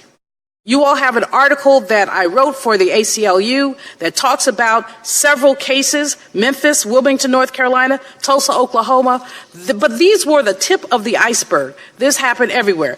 The journalist Ida B. Wells said that lynching was the first example of white supremacy because it was a tool of terrorism. It dampened the ability of African American people to participate in the vibrant entrepreneurship of the late 19th and early 20th century with a chilling message that our economic success could be punished by the rope. The economic damage to black people post-Reconstruction can be summarized in three ways. Number one, we were denied the ability to participate in our nation's economic growth. The Homestead Act of 1862 did not include formerly enslaved people. More than 10% of the continental U.S. land was distributed to recent immigrants from Europe, but not black folks. So the 40 acres and a mule was given to somebody else, not us. These folks were able not only to get land, but then to get grants from the federal government to develop their land. Meanwhile, African American people were denied the right to these wealth transfers. Secondly, we were denied the right to accumulate. The paper that I mentioned talks about how our accumulation was essentially stymied by lynching. The first lynching that Ida B. Wells examined was one when a black man had the utter nerve to open up a grocery store near a white man's store. So the white man had a brother lynched, had 3 people lynched because of economic envy. Listen to those words, economic envy. This is how black people have been suppressed in their ability to accumulate. Tulsa, Oklahoma, Wilmington, North Carolina, long stories, and I don't have any time to talk about them. But I want y'all to look at the paper that I submitted and to think about the many ways that black people who tried to participate, tried to encourage, tried to be American, simply tried to be economic actors, were suppressed because they had the nerve to think it worked. So my brothers over here who say their American dream is some people's American nightmare. Let's just be clear. Now, number 3 is public policy hostility. There's public policy hostility to black people. GI Bill legislation truncated opportunities for African American veterans. Federal Housing Administration reinforced redlining and segregation as an official policy of the federal government. People talk about racists as if they're individuals. Yes, sir. But the fact is they're not individuals. They're individuals who are buttressed by the federal government and legislation. So let me simply say, H.R. 40, NARC has developed a 10-point plan, but more importantly, as you, my brothers and sisters on this Congress, go forward, may there be a racial justice audit of any new legislation that has economic implications. Thank you.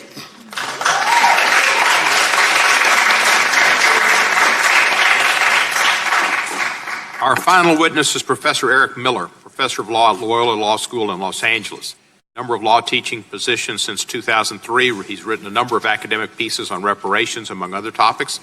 Testified in December of 2007 before this subcommittee on the legacy of the transatlantic slave trade in America. Professor Miller received his Bachelor of Laws with first-class honors from the University of Edinburgh in the UK, his Master of Laws degrees from Harvard Law School, and he's held a number of fellowships. Professor Miller, welcome back. You're recognized for 5 minutes. Mr. Chairman, members of the committee, I am honoured by the committee's invitation to testify at this very important hearing on H.R. 40 and the path to restorative justice. I will speak to my experience as an academic studying the issue of reparations and as a lawyer representing the victims of the Tulsa Massacre of 1921 in a reparations lawsuit against the state of Oklahoma and the city of Tulsa. In the short time available, I want to make the following points. Local, state, and federal governments were active perpetrators of race-targeted discrimination against and domination of African Americans during slavery and Jim Crow and beyond. These governmental institutions engaged in the massive social, political, economic, and cultural destruction of African American communities. Many of the perpetrators and victims of race-targeted state action are readily identifiable through a thorough investigation of existing historical records currently in the hands of public and private institutions. The race-based disparities brought about by federal, state, and local government discrimination remain baked into our governmental institutions, as well as the persistently segregated private social ordering those institutions brought about. Reparations addresses the ways in which these institutions entrenched race-based discrimination and domination throughout American social, cultural, economic, and political institutions. The committee should consider specific legal remedies to remove the time-limited bars against litigation, which are the major impediment preventing identifiable victims of extraordinary race-targeted state action to sue state and federal governments for financial damages. There have been multiple reparation-style lawsuits brought since the Supreme Court decided City of Richmond versus Croston, which have survived constitutional challenge. But reparations must also include rebuilding the social, political, economic, and cultural infrastructure of the communities destroyed by the state. Because without social, cultural, and political reparations, race-neutral programs of economic uplift will preserve the relative social and political disadvantage, domination, and disempowerment of African Americans across this nation. The urgent need for the H.R. 40 Commission and reparations as a path to restorative justice for the victims of state-sponsored racial injustice became clear to me in 2003. That's when I joined the Reparations Coordinating Committee, a group of lawyers led by Charles Ogletree and Adjoa Ayatoro. Our legal team filed suit representing the more than 125 still living survivors of the Tulsa, Oklahoma race massacre of 1921. Now, some historical context is in order here. On May 30th, 1921, some African Americans mobilized to stop a lynching in Tulsa, Oklahoma. One lynching had an effect on a whole community, because in response, white citizens deputized by the police and aided by the State National Guard burned down the 35 city blocks of Greenwood, a thriving African American residential and business district in Tulsa. Up to 300 African Americans died in the massacre and ensuing fire. Overnight, 5,000 African Americans became homeless. 3,000 terrorized people fled the city. The rest were rounded up and held under guard for days at the local baseball park and fairground. The Red Cross had to mobilize to provide tents for those who remained. The city of Tulsa and the state of Oklahoma moved quickly to suppress news of the massacre. Survivors were terrorized into silence. All mention of it was excised from official accounts of Oklahoma history. The details of the massacre only became public in 2003 after the state of Oklahoma formed an H.R. 40-style commission, including historians, lawyers, and activists, to report on the massacre. The commission's painstaking research through the historical record discovered much previously unavailable material. The commission apportioned detailed financial damages and proposed that reparations be paid to the survivors and descendants. When the state refused to make good on these recommendations, we filed a lawsuit trying to complete the process begun by the Commission. The only impediment to our success, the court acknowledged, was a rule requiring the survivors to file any lawsuit within 2 years of the injury. These statutes of limitations are the major impediment to many reparations lawsuits. The Tulsa experience demonstrates that the harms of slavery and segregation scar our communities to this day. The city and state dismantled economically, politically, and culturally a specific community, African Americans in Tulsa. Subsequent generations of Greenwood residents have labored under the social and political disempowerment whilst trying to rebuild their community. The Tulsa experience is emblematic of many African American communities around this country. So whilst a monetary payment would count as a beginning, economic justice is not enough without racial justice to repair the specific race-based wrongs of the Tulsa massacre and its aftermath. To quote Harvard Law professor and reparations activist Charles Ogletree, reparations are more than an exercise in education, remembrance and apology. Reparations demand the political, social and economic power and equality for African Americans that has been stifled and suppressed in America since its inception. Accordingly, I urge Congress to pass H.R. 40 as a first vital step on the path to acknowledging and accounting for the history of race-targeted discrimination and wrongdoing that has marked too much of this nation's history. Thank you, Professor Miller. We will now proceed under the 5-minute rule of questions, and I will begin now by recognizing myself for 5 minutes. Mr. Tanahashi Coates, in your article, The Case for Reparations, you state 250 years of slavery, 90 years of Jim Crow, 60 years of separate but equal, 35 years of racist housing policies. Until we reckon with our compounding moral debts, America will never be whole. Why should the federal government bear responsibility for economic and social damages to the descendants of the enslaved? Thank you, Chairman Cohen. I think the most obvious reason is because the federal government is complicit in it. The article that you spoke about, this period of white supremacy that you referenced in the headline, it is so broad that if I tried to cover it in one article, it would have been impossible. So I focused on a very specific thing, and that is the period of Jim Crow and housing segregation and redlining, specifically in the city of Chicago. The federal government should pay because the federal government was deeply complicit in housing segregation and redlining and in the plunder of black homeowners in Chicago. It would not have existed if the FHA had not had a policy of not insuring loans for black people living in Chicago. It would not have existed if not for the redlining maps, which were written and created by this government of every major city in the country, which effectively relegated black people, whether they had a down payment or not, outside of a class of people who could benefit from a movement which basically created our modern middle class. And so I don't know how it would be possible to exempt the federal government from such a process. And furthermore, I have to make this point over and over. Many of the people who were victimized by housing segregation and by redlining are very much alive today. So this is not strictly about the past. This is identifiable victims, as Professor Miller said, who are there and who are ready to be part of the process.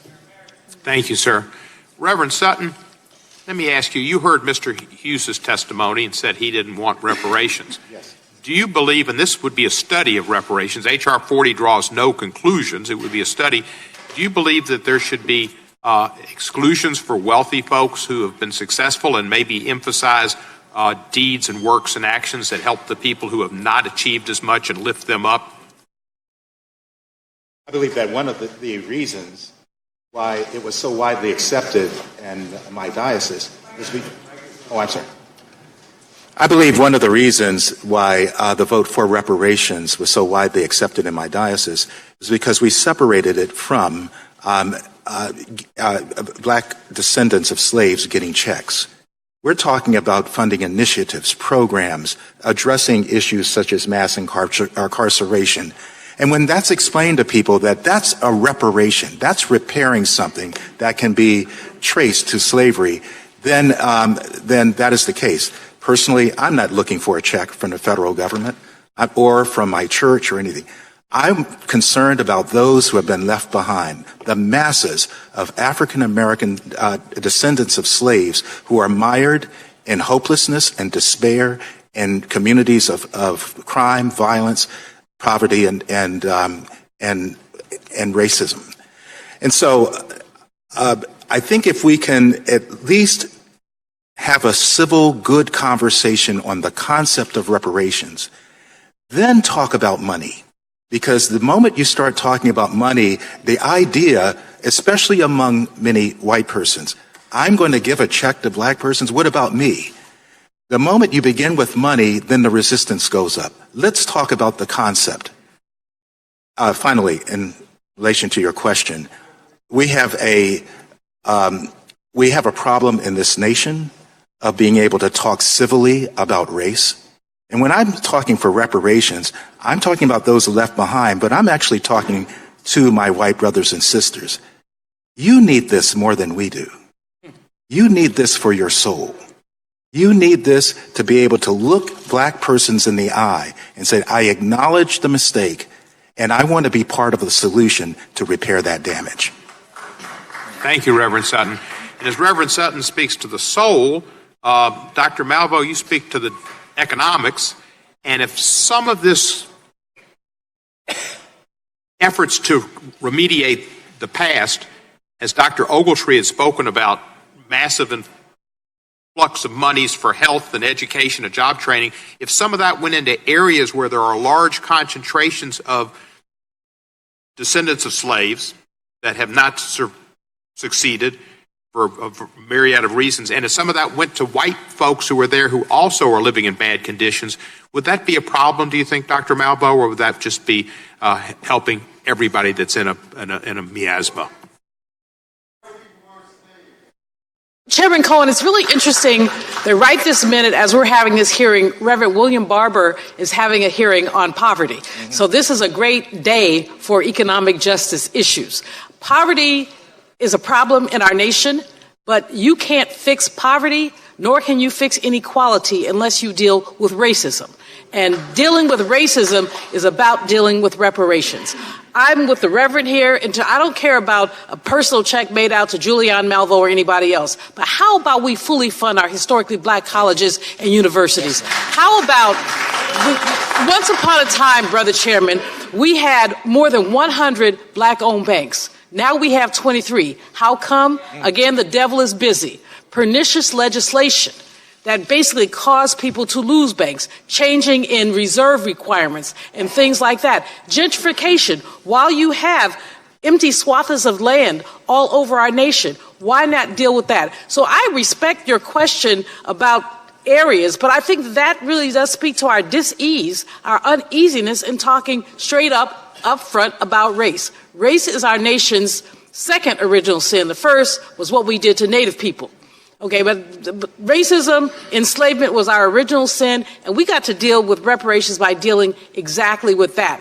If we want to have an American Marshall Plan that deals with all poor people, Reverend Barber says there are 140 million poor people, 43% of our nation, let's deal with that. But let's not forget that race is central to anything we do around economic justice. Thank you, Doctor. My time has expired, and I recognize the ranking member, Mr. Johnson, for 5 minutes. Thank you, Mr. Chairman. And again, thank you to all of you for your time and your heartfelt sentiments. And we know they're sincere. Mr. Hughes, I want to thank you for your honesty and your humility and your courage, sir. I know this isn't easy today. Here's a big question that hangs over all this and that all of us need to, I guess, address. Look, many people believe on all sides of the political spectrum that racial inequality that we see today is not entirely attributable to the legacy of slavery and Jim Crow. It's a factor, but it's not entirely attributable. Can you elaborate on what some of the other causative factors may be?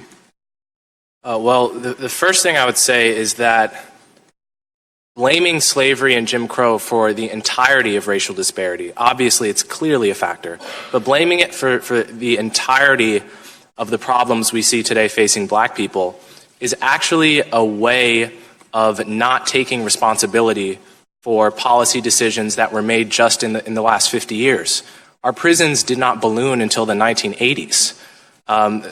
Unemployment for black and white youths were virtually identical until the late 1950s and early 1960s.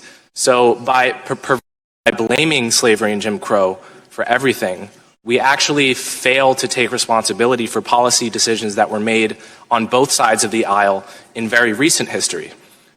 Secondly, I would say that there is a naive assumption that wherever there is a statistical gap in outcomes between two groups, that gap must be attributable to some kind of discrimination, whether that's overt or whether that's structural and systemic. That assumption is not true.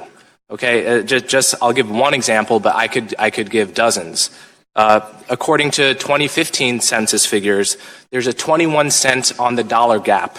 It's It's 21 cents on the dollar gap in household income between white Americans of Russian descent and white Americans of French descent, right? Disparity is the norm, not the exception.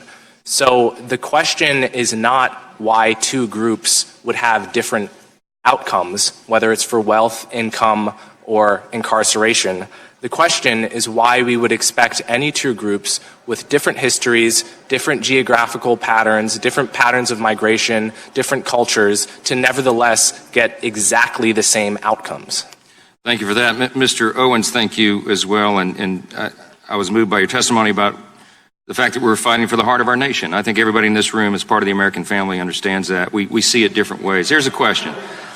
In your opinion, is there a formula that allowed the African American community to achieve the measures of success during the 1940s, 50s, and 60s that is missing today? There is, and I'm going to point to Booker T. Washington to tell you what that formula is. But first I want to set a few things, square a few things away. I've been talking about restitution a little bit ago, and I have so much respect for the black men and women who built that great Wall Street, little side out of Tulsa. Not only did they had 60 millionaires, they had international business. Within 12 hours, it was destroyed from the air by Democratic KKK. Weren't a lot of white, I mean, they're white people, yes, but they're part of a certain party. The 40 acres and a mule, that was actually implemented.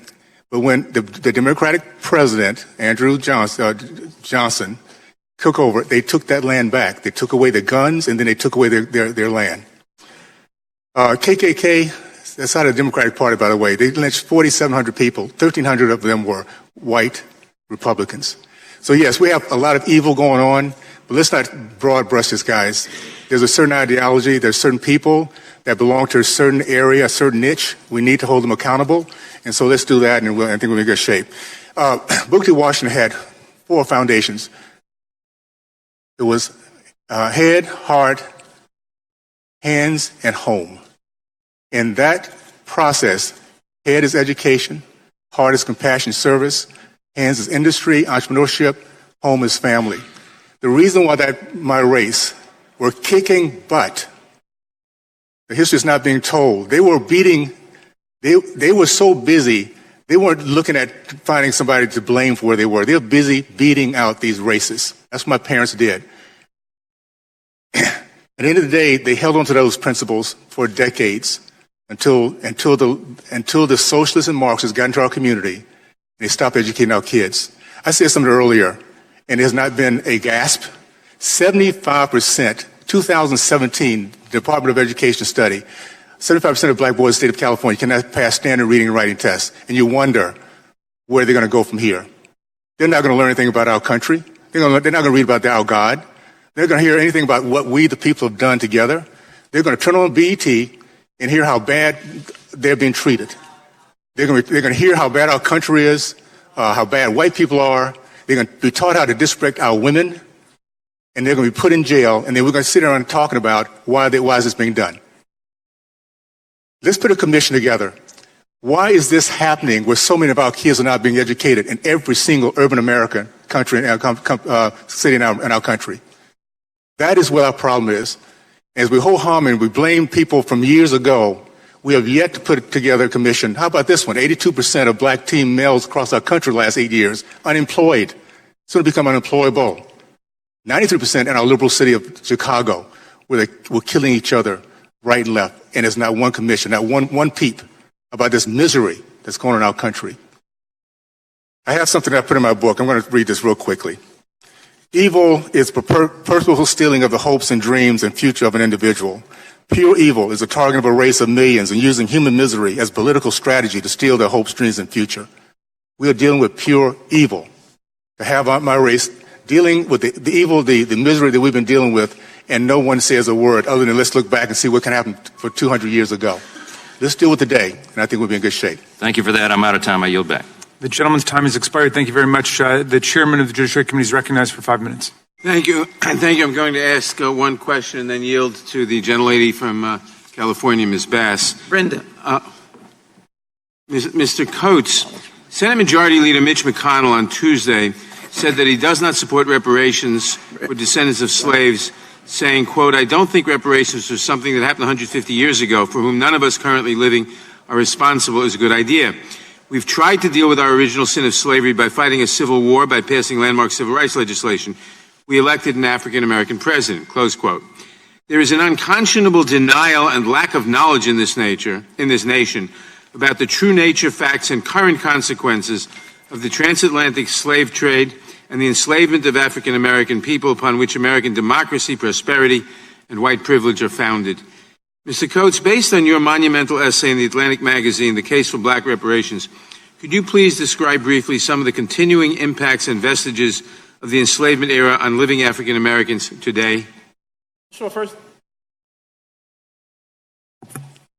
First of all, one of the things I tried to make clear in my testimony is that we perceive the era of enslavement, the era of Jim Crow, and in fact, I would actually even add the era of mass incarceration as separate things that are somehow not tied to each other.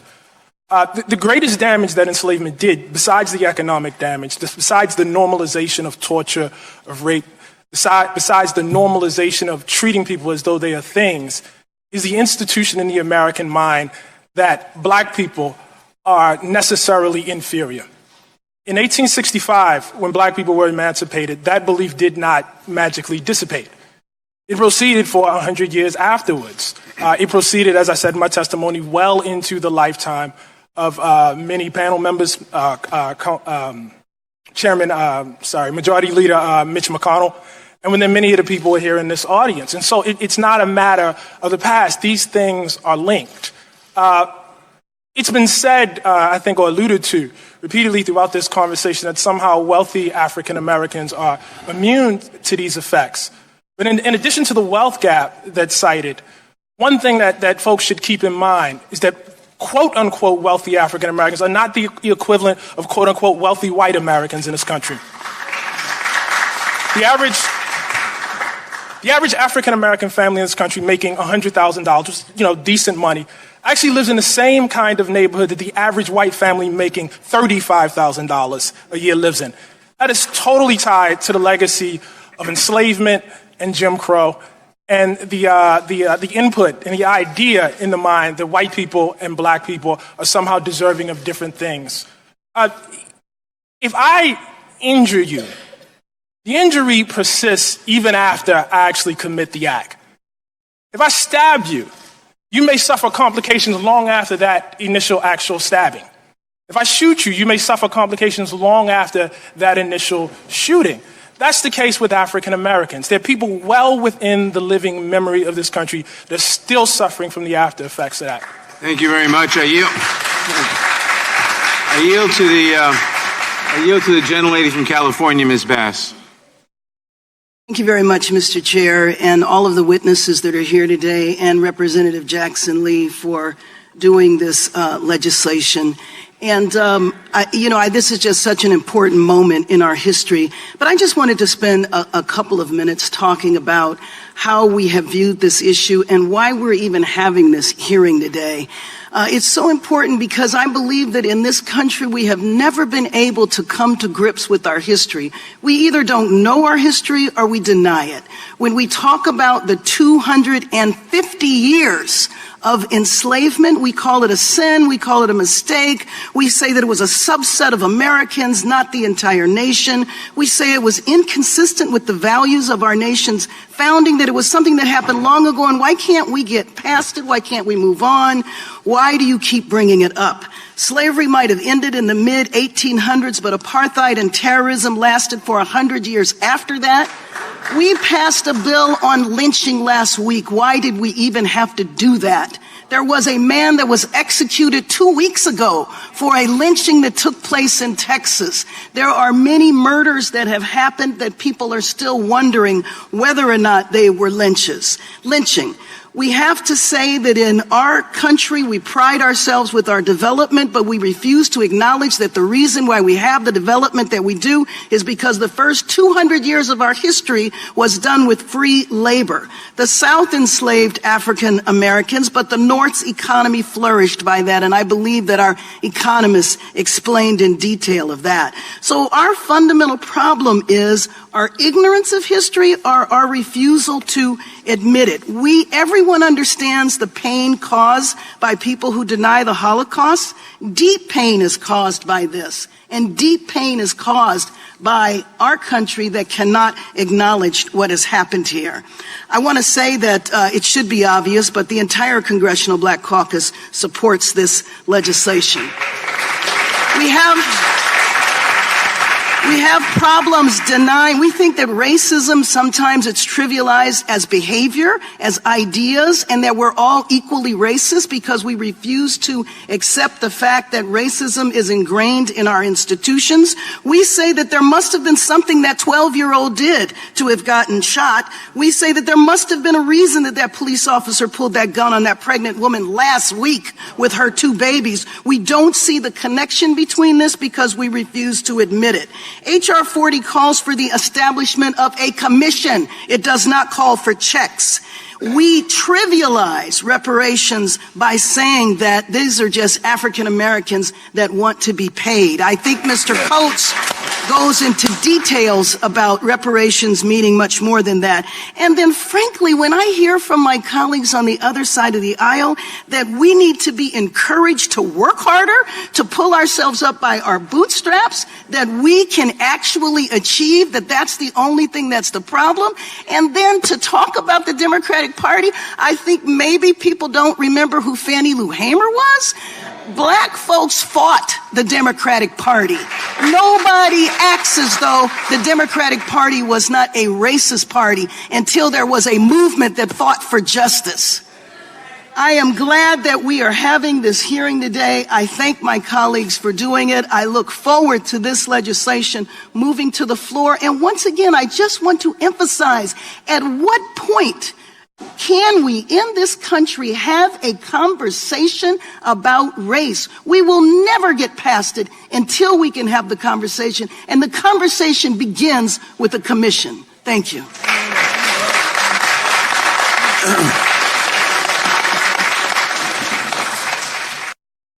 Thank you, Congressman. Excuse me. And I'd now like to recognize. Let me have a word, please, because I wear several hats. And certainly most people consider me the one hat and know me from the hat I wear as an artist, and an activist and an artist. But I worked in city government for 6.5 years from 1971 in the Model Cities program in San Francisco, California, out of the mayor's office in Joseph Aliello.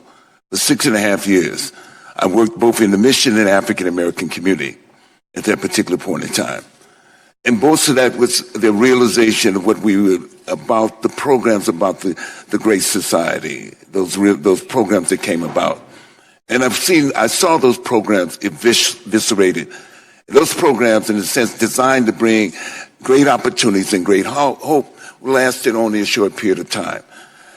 So I understand that because I've lived in the same community my entire life in San Francisco. My mother, a migrant, someone who met my father and came to San Francisco after World War II. They had decent jobs. They worked for the post office from 1948. They were able to raise a family on that income as well. They were able to eventually buy a house in the same neighborhood that I live in right now.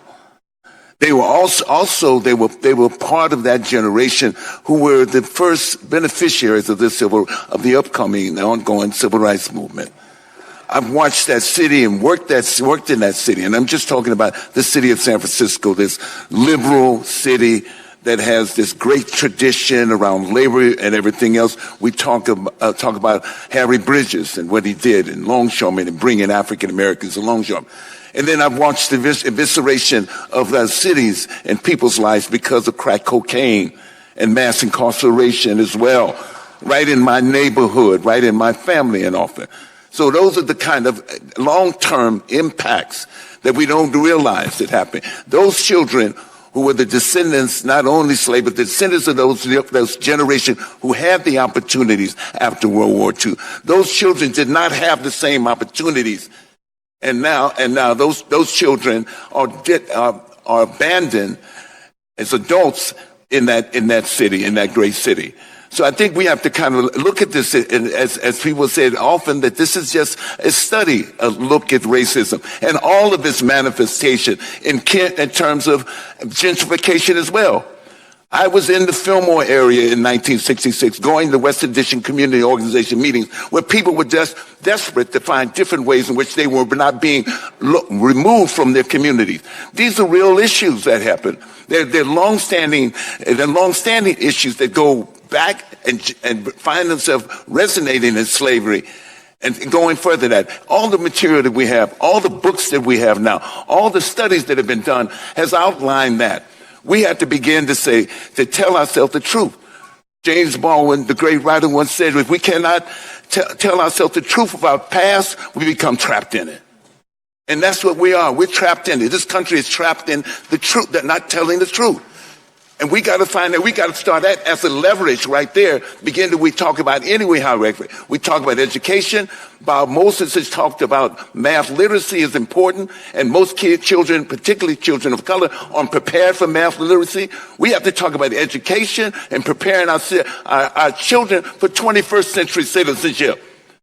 And that's what it is. And this is what this is talking about. And when we raise the boat of those people who've been most disadvantaged historically, we create a better country here.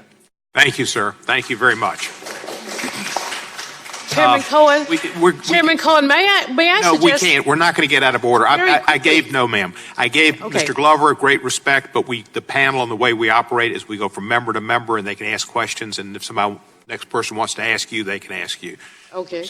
Representative Klein, you're recognized for your 5 minutes. Thank you, Mr. Chairman. I want to thank the witnesses for being here.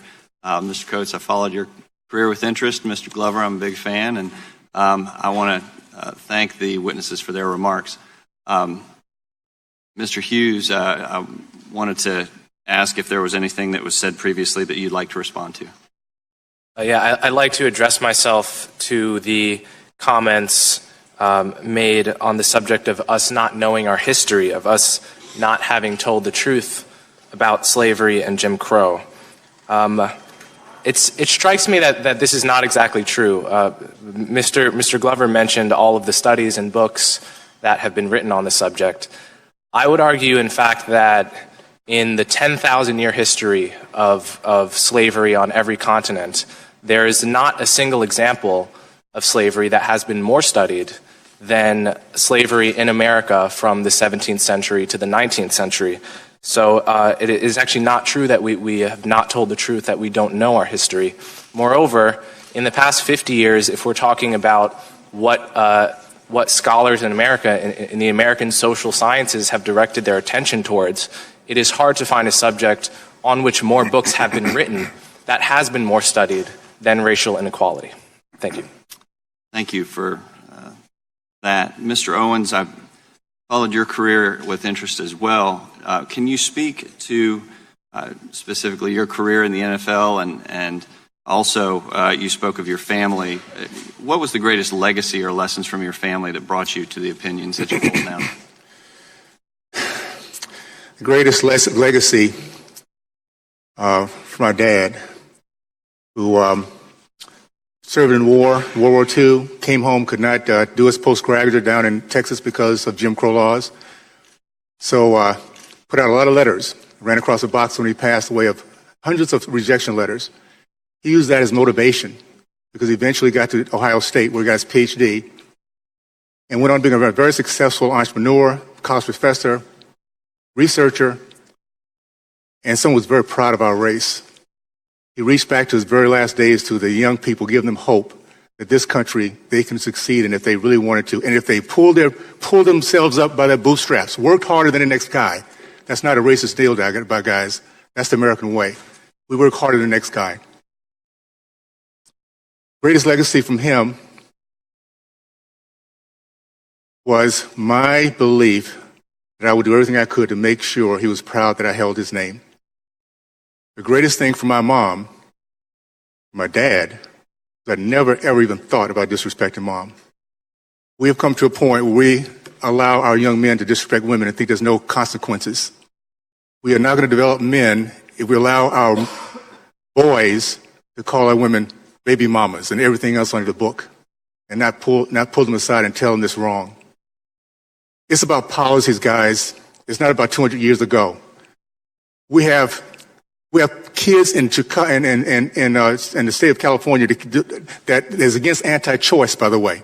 These kids are stuck in these failing schools because we have a party that is against them moving on to someplace else.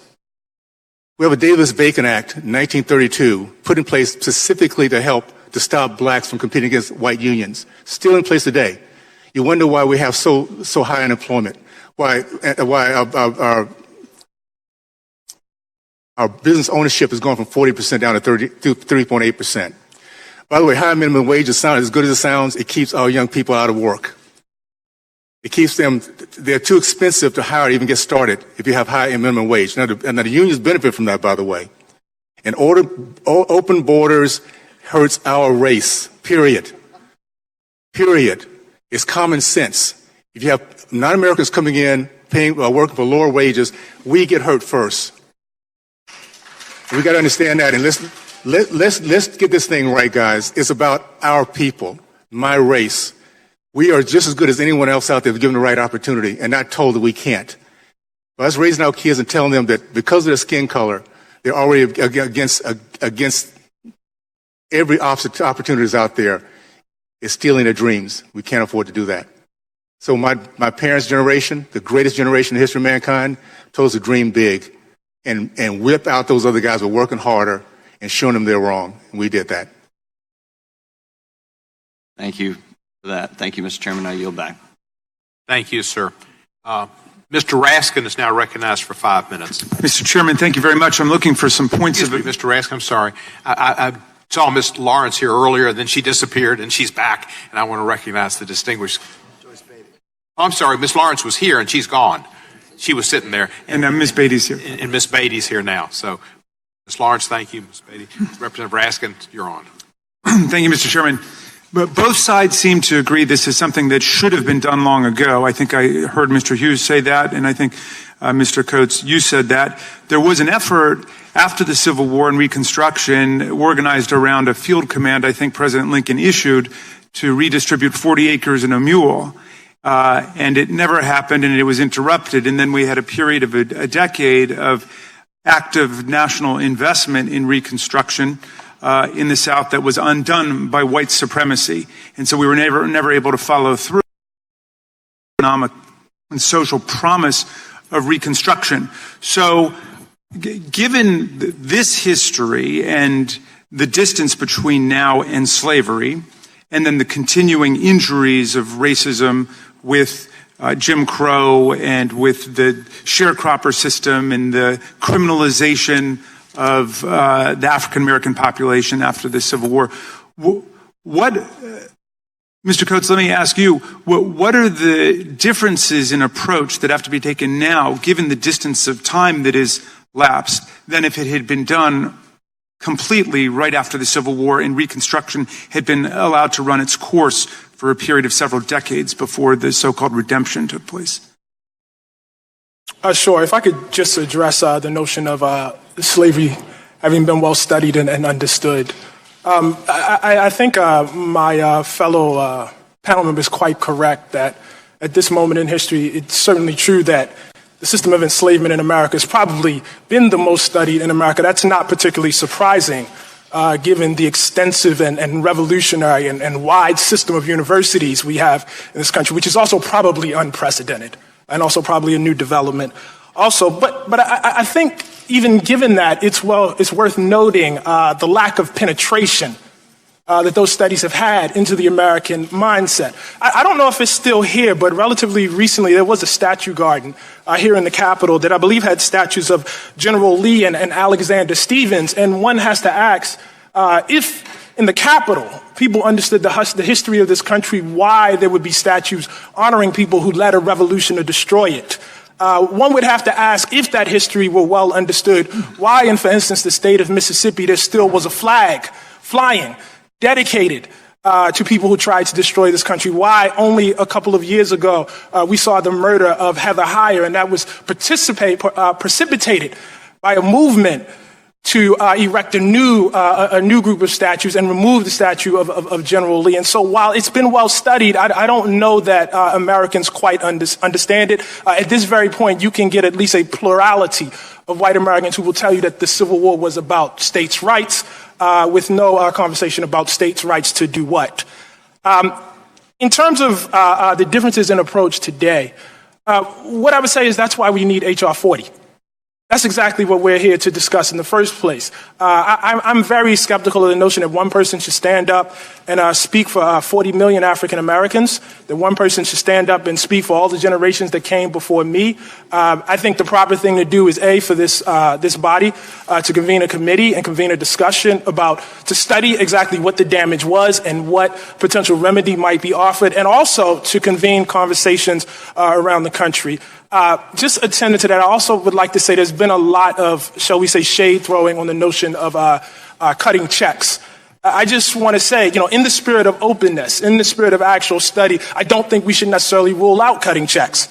There are people who deserve checks.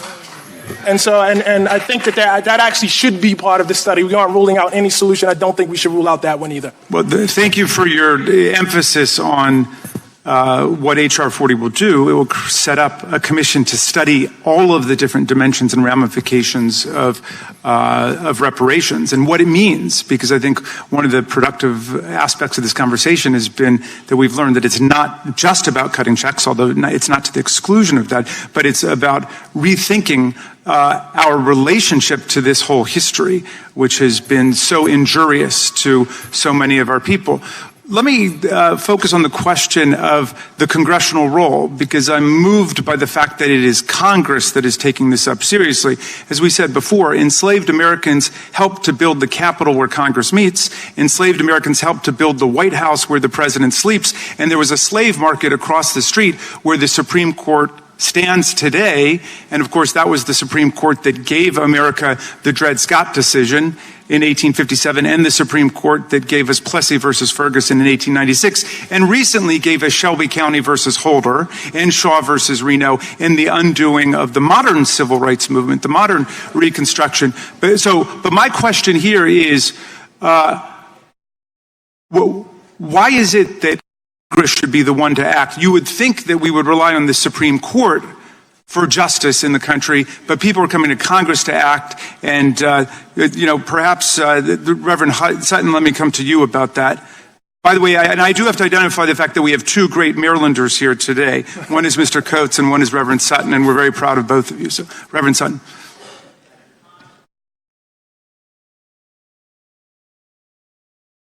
First off, let me say that I am a bit dismayed and appalled that my brother panelist here, when we're talking about reparations, goes to family and all that. Of course, we're all hardworking.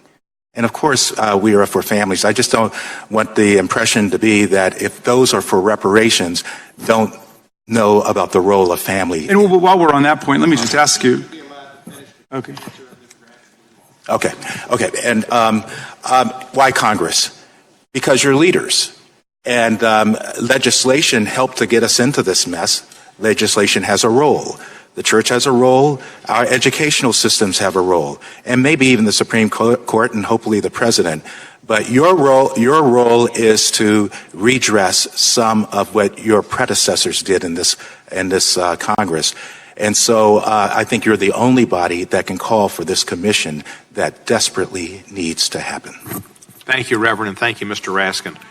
Now I'd like to recognize Mr. Gomert from Texas for 5 minutes. Thank you. Appreciate the witnesses being here. And Mr. Glover, anytime I see your name listed as being in a movie, I normally say that's one I will enjoy, and appreciate your body of work throughout your career.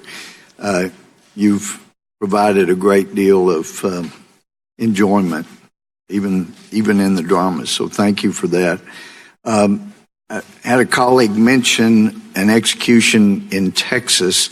That was the incident arose down in Jasper, where 3 white men drug a black man to death. Now, I've supported the death penalty. I was a judge who has assessed the death penalty. And I wouldn't have a problem with a law that said if in a situation like that, the victim's family can choose the manner and means of carrying out the death penalty, but we don't have that law. That case was also heralded as the poster case for needing hate crime legislation, when actually under the hate crime legislation that was so heralded and passed, there is no death penalty. The only way these guys got the death penalty, finally, after 21 years, most culpable guy finally was executed here recently. He should have been. The death penalty I hear constantly being referred to as being racist. I know in my own court, the statistics will show that I had 3 individuals charged and tried for capital murder. 2 were white, 1 was black. Based on the jury findings, I assessed the 2 white men to be put to death, and the black gentleman was sentenced to life for his murder. The hate crime laws had nothing to do with actually carrying out the executions in the appropriate case as they were in Jasper. I also heard a colleague talking about it is critical to know our history, and I have some screenshots here from the Democratic Party's history that says our history, and I'd ask unanimous consent to submit that for the record. And it's interesting, and also this Wall Street Journal article, The Democrats' Missing History, it documents a number of things. I'd ask unanimous consent on both of those, so thank you, Mr. Chair. There's no reference in the history of the Democratic Party platform supporting slavery. There were 6 of those from 1840 to 1860. No reference to Democratic presidents who owned slaves. There were 7 from 1800 to 1861. There's no reference to the number of Democratic platforms that either supported segregation outright or were silent on the subject. There were 20 from 1868 to 1948. No reference to Jim Crow laws, nor is there reference to the role the Democrats played in creating them. These were the post-Civil War laws passed enthusiastically by Democrats in that pesky 50-year part of the DNC's missing years. Also, there's no reference that 3/4 of the opposition to the 1964 Civil Rights Act what came in the House from Democrats, or that 80% of the nay votes in the Senate came from Democrats. There's certainly no reference to the fact that the opposition included future Democratic Senate leader Robert Byrd from West Virginia, former Klan member, Tennessee Senator Al Gore Sr., father of Vice President Al Gore. And last but certainly not least, there's no reference to the fact that Birmingham, Alabama Public Safety Commissioner Bull Connor, who infamously unleashed dogs and fire hoses on civil rights protesters, was in fact a member of both the Democratic National Committee and the Ku Klux Klan. So it is important that we know our history and we not punish people today for the sins of their predecessors in the Democratic Party. But I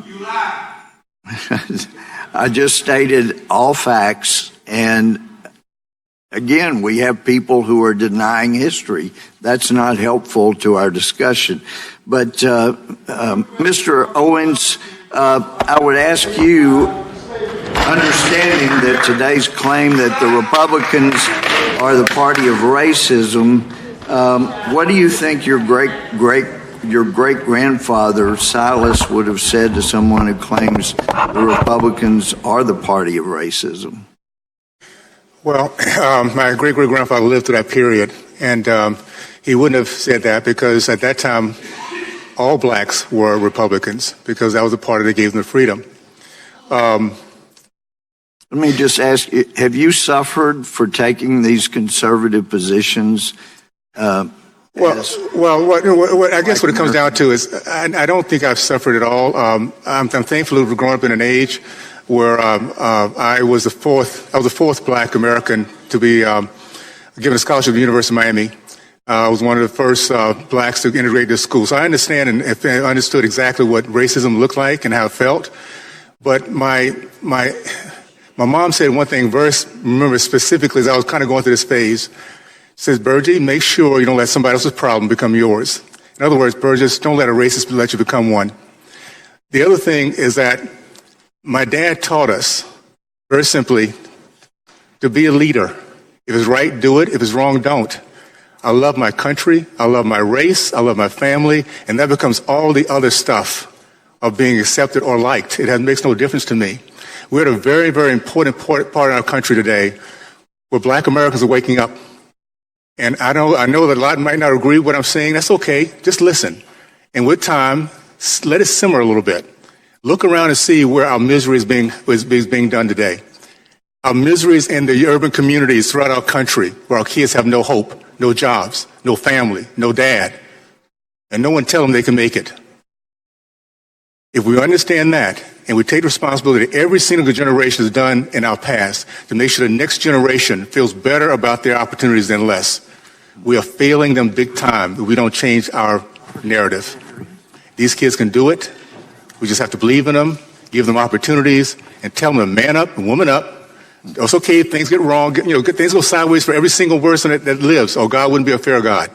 When you go sideways, stand up, man up, woman up, and let's get back on the track and get after your dreams to get this thing done with. Thank you, Mr. Owens. We appreciate all of the panel and time is here. up for Mr. Gomert, and we're going to move on. And first, thank all of you for being here today. First, I'd like to recognize Congressman Plaskett, who is with us today. Also like to have another reminder to the crowd. Next person that screams out may be asked to be removed. We've got to have order. So keep it together. Representative Swalwell, you're recognized for 5 minutes. Thank you, Chairman. Thank you, Ms. Jackson-Lee, for your leadership on this. I'm a proud co-sponsor of H.R. 40. And I've listened to some of my colleagues, Mr. Glover, tell you how much they like your movies.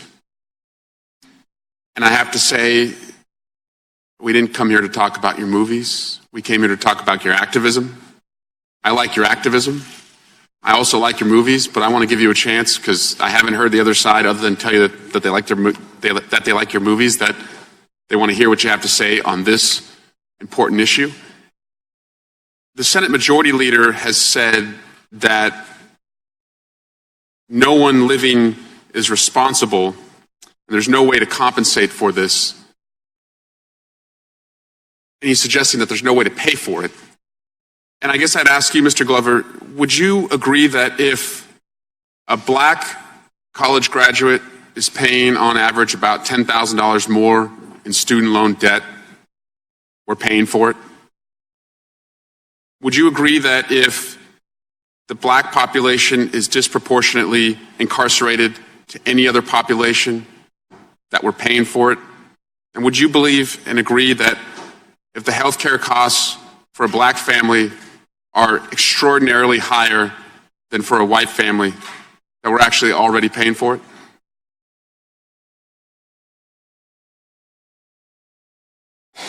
Statistics would suggest that.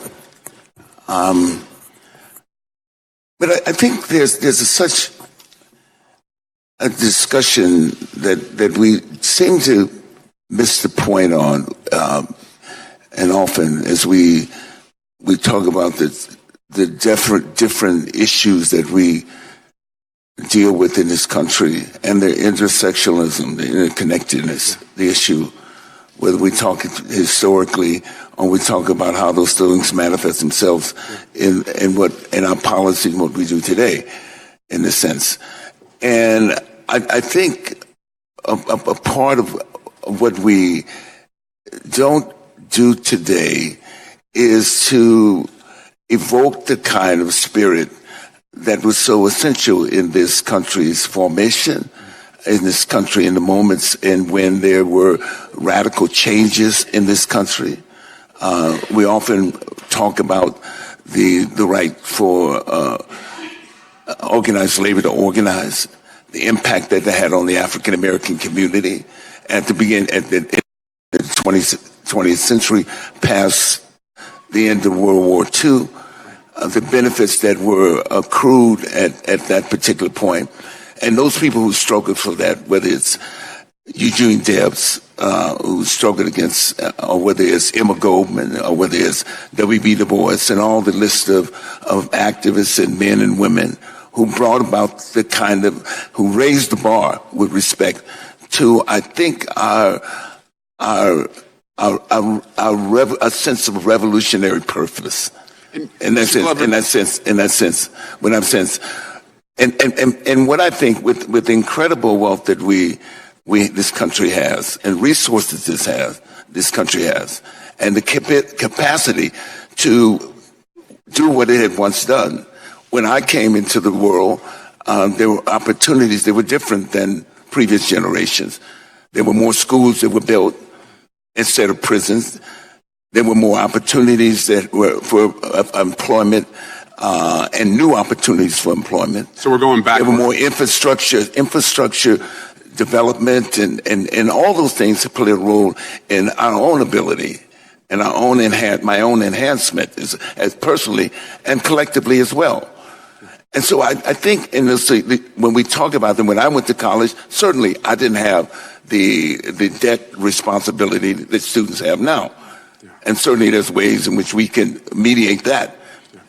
Certainly there have been arguments about whether college should be free, whether we should build more colleges, et cetera, and provide different opportunities. But we also have the transformation of a society that was an industrial society, industrial workforce, and now that depends directly on different forms of intelligence and certainly technology. And that's a place where those who are most vulnerable across the board have not been, they have not been, how you say, they have not benefited from those new technologies. So what I'm saying is, the picture we're not painting is a much larger picture, within the dangers that we have relative to global warming, climate change, and all the other issues. We can say right now the health condition of African Americans is pretty desperate in places. They live in toxic situations. We can talk about environmental racism that we haven't talked about, and maybe that would be a part of the study that we talk about currently about HR 40. So there are various things. So to begin to kind of like codify this in a way in which I find what you said, I think the broader look at this study would also reveal some other things about what can happen, and what the possibility is. It seems as if Dr. King said the imagination is the incredible vehicle for us. Albert Einstein said our imagination is more important than knowledge itself. Then certainly the capacity that we have in terms of imagining a better future for African American children and African Americans, the descendants of slaves. But we also would imagine better opportunities for this country as well. Thank you, Mr. Chairman. Thank you, Mr. Swalwell. Mr. Chairman, can I just say I wanted to put this on the record. I was not in the House when your resolution came up for a vote, but I would have voted to support it. I am sorry that it is something our government was responsible for, and Mitch McConnell may be right that no one alive is responsible for what happened then, but everyone alive is responsible to do something now. Thank you. Thank you, sir. Mr. Renshathaler. Thank you, Mr. Chairman. I would like to yield to my ranking member, my colleague from Louisiana. I thank my colleague. I wanted to pitch it back to Mr. Hughes for a moment. In spite of your relative young age, you've had some valuable experience publicly discussing sensitive issues of race and culture. And I just wonder what advice you would give to young people who are thinking about this. As Mr. Owens said, everybody ought to let that marinate a little bit. As they begin to think about it, it's been suggested this morning that ignorance of our history is a big part of this, that everybody across the country, in large numbers, we suffer from that. What's the response, and what advice do you give to young people? Well, I would urge people to observe the distinction between understanding history and responding to history. You can understand history, and it can still be the case that you have a range of possible responses in front of you. So addressing myself to Mr. Coates' comments before, if I understand them, the idea is if we really understood our history, then we wouldn't keep Confederate statues up, for example. Therefore, the fact that they're still up implies that we don't really understand it in our bones. And that I think highlights a distinction between how I think about this issue and how other people on the panel think about it. For example, there was a poll in the Washington Post last year which found that 30% of black Virginians wanted the Confederate statues to stay up. Now, I don't think they wanted that because they hated themselves. I don't think they wanted that because they didn't understand their own history. Perhaps they were people who just didn't like seeing their communities change. There are many people like that. And I respect that, even though I myself would be fine to see those statues come down. So the point here is that our response, whether or not you agree with it, is not itself evidence that we don't understand our history. And we can have two separate conversations. One is what happened in this country, what was done to black people, what harm was incurred. And the second conversation is what do we do about that? And that second conversation the answer to that second conversation is not self-evident from the answer to the first. Thank you. I see Mr. Owens making notes over there. I know you have a lot to contribute on this subject. You do a lot with young people. What would you add to that? I would first of all say we live in the United States of America, the greatest country in the history of mankind, a place that every person that comes here that apply ourselves to the rules, to the standards in which we all can succeed, treat people right, be honest, dream big, dream above your obstacles, and get back up when you fall down, then they can make it. History is there for us to find out and to gauge ourselves how far we've come. 50 years ago, guys that I was fighting on the football field as being one of 4 black athletes are some of our best friends on Facebook today, because we've all grown up. We've all understood that the message of our fathers was incorrect, and we're doing our very best to make sure we be the better people as we move forward. This country, every generation, works to find its better self. As long as we don't reach back and define ourselves by the worst of ourselves, and that's what too many people are doing today. We have Americans in this country, I'm going to call them elitists, that live the American dream, put the kids in the best colleges ever, travel every place you can think of, not have any issues, we're going to have a great retirement, and then tell the rest of our race they can't do it. Why? Because the white man won't let them. I personally think that's an insult to my parents, my grandparents. I did not grow up around white people until I was 16 years old, and I was so proud to be in that community I grew up in Tallahassee, Florida, because we were kicking butt. We were leading our kids. They were teaching us how to be proud Americans. When I went, last point, I went to University of Miami just to study biology. By the time I was my junior year, I decided I didn't want to do biology anymore. You know why I stayed with it? Because when I was leaving high school, as a white guy said I couldn't do it.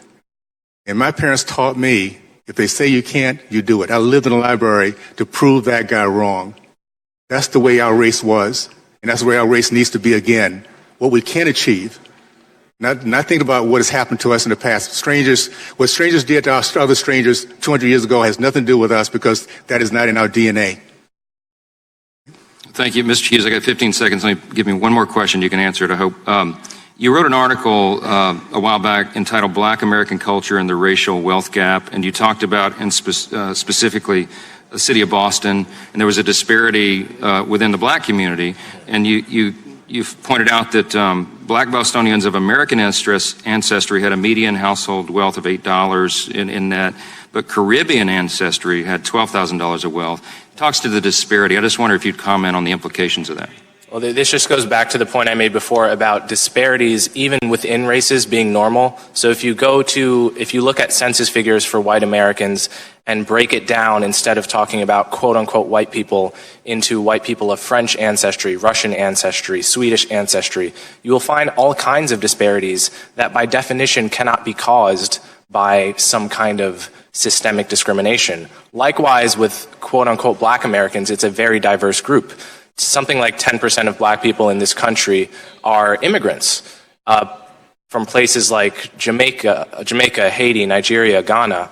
And if you look at each individual group, you will find various disparities in wealth, in income, in crime rates that by definition can't be explained by either race or racism. So my point in citing that disparity is to upset the notion that if society were fair, evidence of that would be equal outcomes between all groups, because there are so many differences historically in groups themselves, geographically, just in terms of median age, right? The average black person in this country is 10 years younger than the average white person. So when you're comparing blacks to whites, that's just one of the many ways in which you're not actually comparing apples to apples. So my point in citing that was just to upset that lazy assumption that we make about socioeconomic and other outcomes. Thank you. I yield back. Thank you, sir. Next, recognize Ms. Scanlon for 5 minutes. Thank you. Before coming to Congress just last November, I was a public interest attorney, and so my work focused on access to justice, access to the ballot, and access to a good public education. And all three forms of access, as we've been discussing here today, are too often denied to people of color and poor people. And unfortunately, as we've discussed, there's a disproportionate representation of people of color among poor people in this country. So I wanted to ask some questions to talk about the relationship between the structural legacy of slavery and racism and a couple of the issues that are top of mind in my district. So one of them, and thank you for mentioning it, Mr. Glover, is environmental justice. The city of Chester is in my district. It's a majority African-American population, and it is surrounded by heavily polluting industries.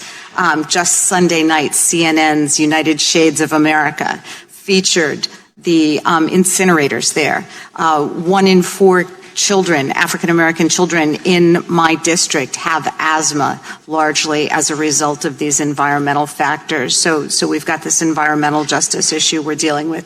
We've got schools issues. Pennsylvania has one of the most wildly inequitable public school funding systems, and if you go to the schools in Philadelphia and some of the other majority African American school districts, you see schools that are over 100 years old, and literally visiting them, there's asbestos and lead paint dripping into the water fountains that the children have to use. And then a third issue, which we've also touched on, is our policing and criminal justice issues, where African American folks are locked up at 5 times the rate of white people. So how does the reparations conversation help us drive forward those issues? How can I link it for folks in my district to the issues they're facing daily? And if I could ask Reverend Sutton and then Mr. Coates to maybe address that. Thank you. Those issues are linked. We have to make a distinction between personal responsibility and social responsibility. I go into the high schools in Baltimore as well, and we even sponsor programs to convince high schoolers, you can do this, you can succeed, you can make it. That's personal responsibility. But when you go in the schools and you see the conditions, you see the quality of the teaching and all that, you know that they don't have the same shot as those who live 10 miles away or 5 miles away in their school systems. And so one of the roles of the Congress is to make sure that there is a corporate responsibility that we all have for all of our citizens. We can all celebrate the tremendous strides that have been made in racial attitudes in this country. We're proud of the accomplishments of many African American individuals. I'm proud of my accomplishments. I've worked very hard, and my brothers and sisters.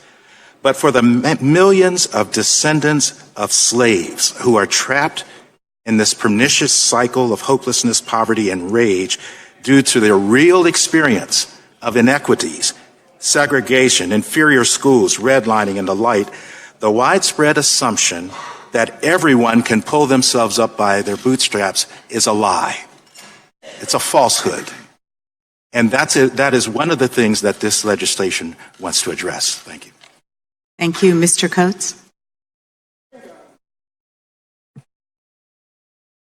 I think, frankly, and this is going to get repetitive, it comes back to the weight of history. I heard it said just earlier, for instance, that the matters which face us today have nothing to do with our strangers from 200 years ago. That's not the attitude we take towards George Washington. That's not the attitude we take towards Abraham Lincoln. We take that attitude to history that we're ashamed of. We don't take that attitude towards history that we're proud of. Again, as I said earlier, answering another question, that one of the great weights of 250 years of enslavement in this country, which is longer than the 150 years of freedom that African Americans have enjoyed, is the codification of the idea of inferiority among black people, and not just in the culture, but in the very laws themselves. And even after those laws are repealed, as well they should, the idea still remains and is passed on. And so, for instance, it was just said by one of my fellow committee members that there is a difference between the incomes of Caribbean black immigrants and native blacks. This is true. It's also quite understandable. People who come to America to pursue opportunity generally tend to do better than the masses of a whole group that have been here. This is true of all immigrants, so this is not particularly surprising. But what happens when you look at that second generation? What happens when you look at that third generation of Caribbean blacks? In fact, unlike all other groups, they quickly become African American blacks in terms of their other statistics. Why is that? It's the weight of history. It's the implicit idea that is codified in our laws, in our criminal justice system, in the very places that we live to this very day. There is no way to get out of this. There is no way of escaping this without a direct confrontation, without H.R. 40, the very reason we're here. Thank you very much. Thank you, Ms. Scanlon. Before I go to my next, I'd like to recognize Mr. Wade Henderson, who's here. He was the president of the Leadership Conference on Human and Civil Rights and a great hero for many years. Thank you for your attendance and your years of work. Mr. Hillary Shelton was here earlier, and they kind of were a team. He was the NAACP, and he left. Ms. Dean, you're recognized for 5 minutes.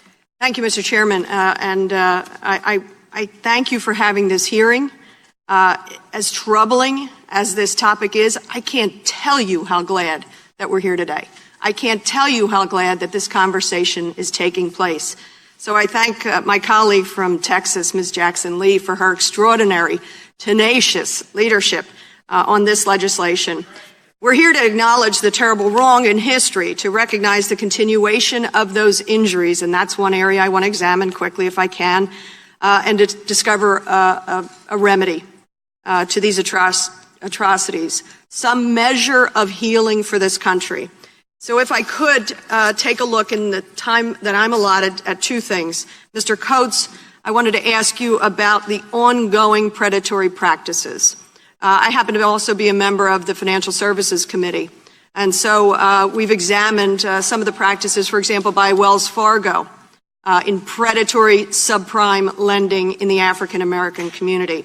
Because too often we hear that this is a thing of the past. This is not something that's happened today. There's not an ongoing problem. You're dealing with something that's past. It's not past.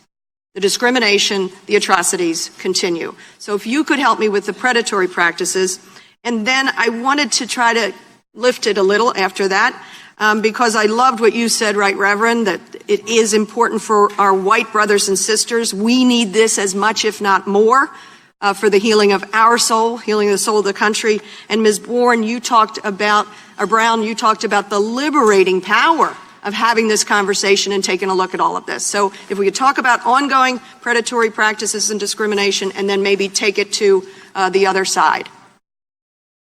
Sure. As I was saying earlier, it's like any other injury. There is the primary effect of the injury, and then there's the secondary and tertiary effects of that injury. African Americans have a history of segregation in this country. What that means is not merely living separately from whites. It means living separately from whites for the explicit purposes of denying certain benefits and certain funding and certain resources to black people. In the case of the housing history in the 20th century, what that meant was that for long periods of time, while this country was making available to middle class and working class white families low interest loans, the possibility of home ownership, which had not been available in the previous preceding decades, black people were completely cut out of that process. But still there was that dream of buying a home. And so what the gap left was for predatory lending to come in, illegitimate lending that did not enjoy the imprimatur or the backing of the FHA to come into black neighborhoods and make loans under conditions that were, to say the least, onerous. In some cases, black folks didn't even actually own the homes. This practice of, sure. Contract lending. Contract lending, yes. Could you give us a quick definition of that? The basic idea of contract lending is because I don't have access to the normal routes of banking to buy a home. And so a contract lender comes in and pretends to actually sell me the home and gives me all the responsibilities of the homeowner, the upkeep, the maintenance, the taxes, etc., but actually holds on to the deed. It's a high-tech, rent as you buy rent option. And the other practice that Wells Fargo participated in a huge way in the early 2000s, 2005, as quoted by a former Wells Fargo loan officer. They went into black communities, particularly through their churches, and pushed subprime lending mortgages on those folks who would have qualified likely for regular mortgages.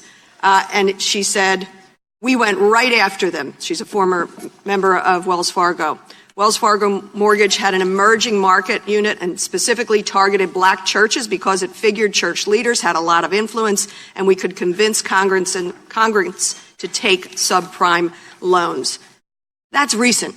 That's ongoing kinds of stuff. That's egregious. So anybody says this is a thing of the past just isn't paying attention. Yes, Congressman, just really quick. The reason why I just keep insisting on history is the very fact that group of people was vulnerable in the first place is because of redlining and Jim Crow. They never would have been in that position if not for history. And I apologize, but Ms. Brown, if you don't mind, I'm from Pennsylvania, so suburban Philadelphia. If you could talk about that notion of liberation as a result of looking at your own history. Can you tell us what that felt like and why we should argue that for us and paint that picture? Thank you so much. There's so many layers to it. The part of what hasn't been mentioned today is the fact that race is a fiction. So slavery, the very concept of race and of one race being superior to another was invented to justify slavery. And it was also deployed in order to have white working class, like indentured servants back in Virginia in the colonial era, identify with this notion of whiteness and with wealthier whites rather than identify with enslaved Africans and Native people with whom they had common cause. And so there's a lot of layers to this history that I think for a lot of the white Americans who feel like this is just an accusation and this is just yet another case of calling their people historically racist or calling them racist today.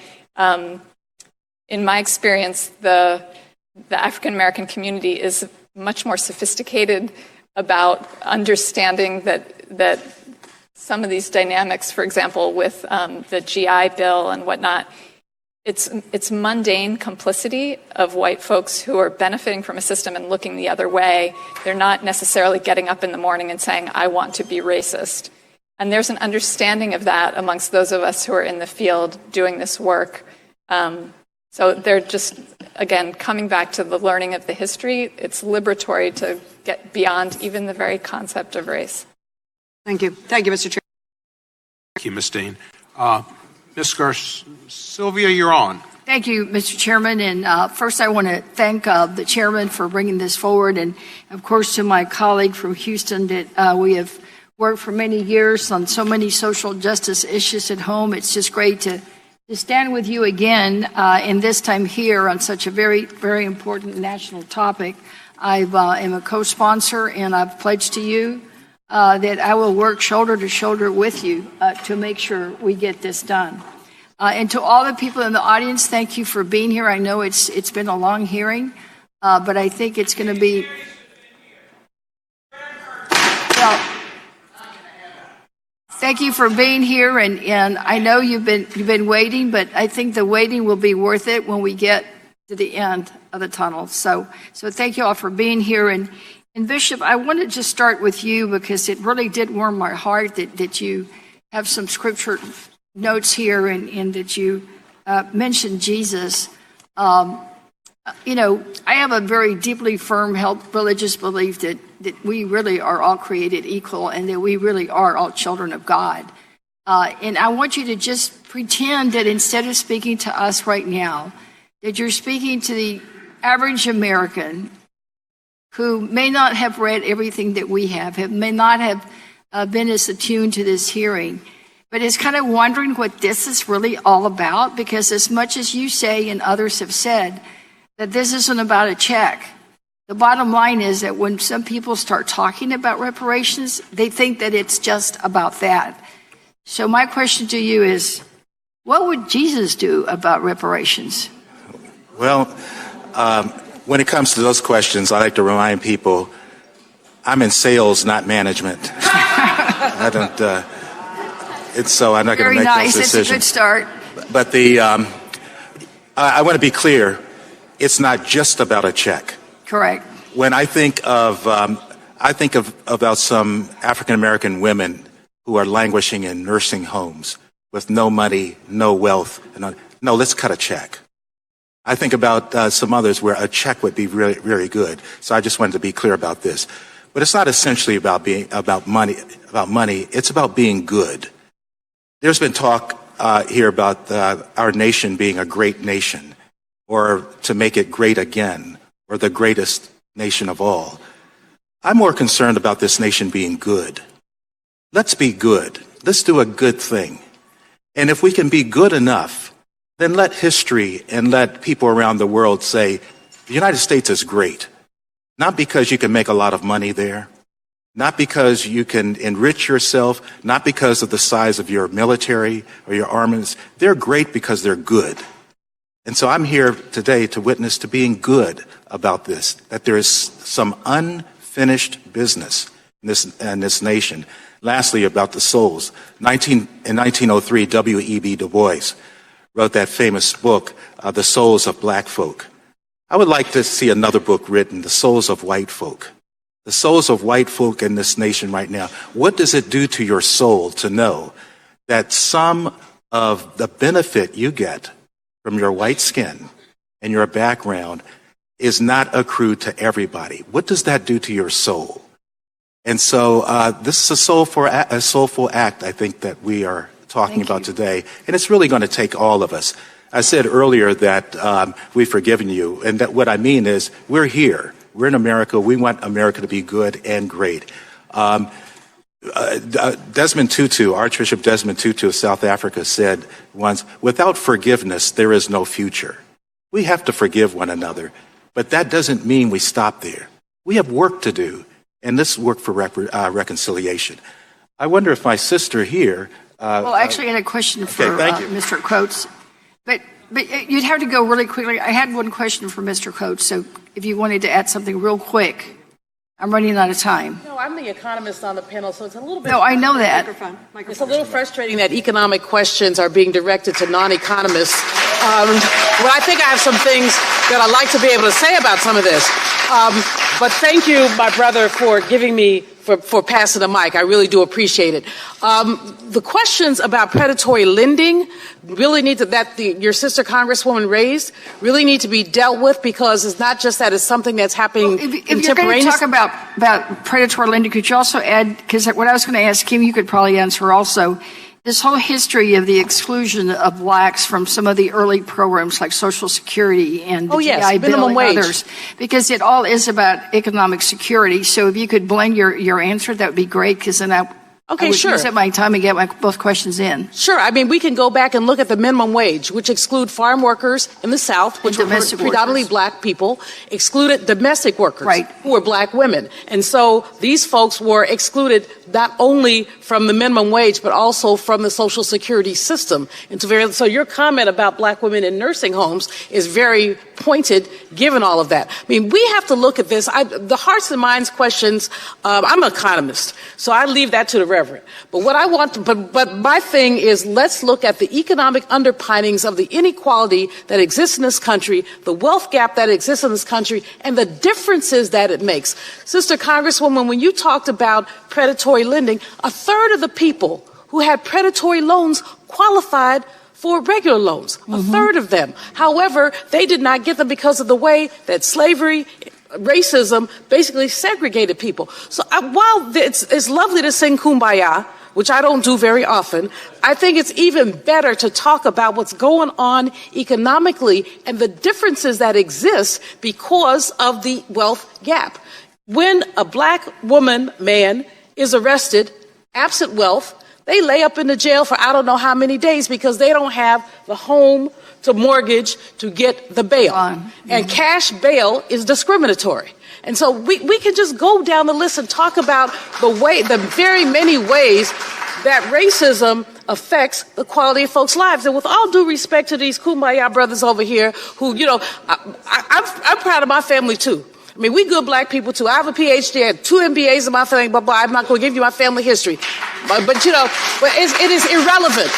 It is irrelevant when you're dealing with structure. I want y'all, Congress people, to deal with issues of economic structure, and economic structure has generated an inequality that makes it difficult for people to live their lives. When zip code determines what kind of school that you go to, when zip code determines what kind of food you can eat, these are the vestiges of enslavement that a lot of people don't want to deal with. Forgive my, I'm kind of over the top, but I usually am. Those in the audience who know me know, tick, tick, boom. But the fact is that I'm gratified, Sheila, Congresswoman Jackson Lee, for these hearings, but I'm also frustrated for the tone that some of this has taken because it takes us away from the economic underpinnings of what needs to go on here.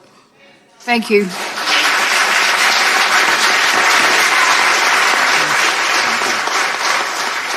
Thank you, Mr. Chairman. I yield back.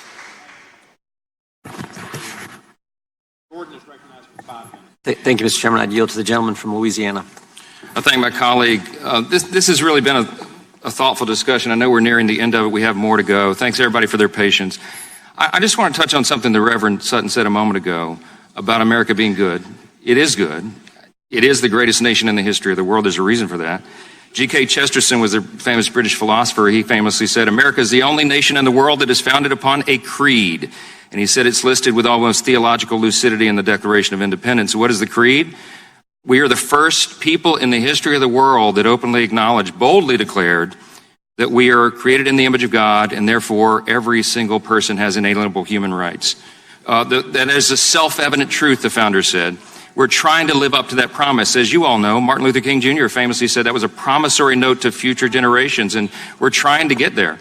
The honest question that we're trying to get to is the payment, okay, which would be part of this by many people's estimation, is that part of that attaining the ultimate goal? And it's a thoughtful question. It's a serious one.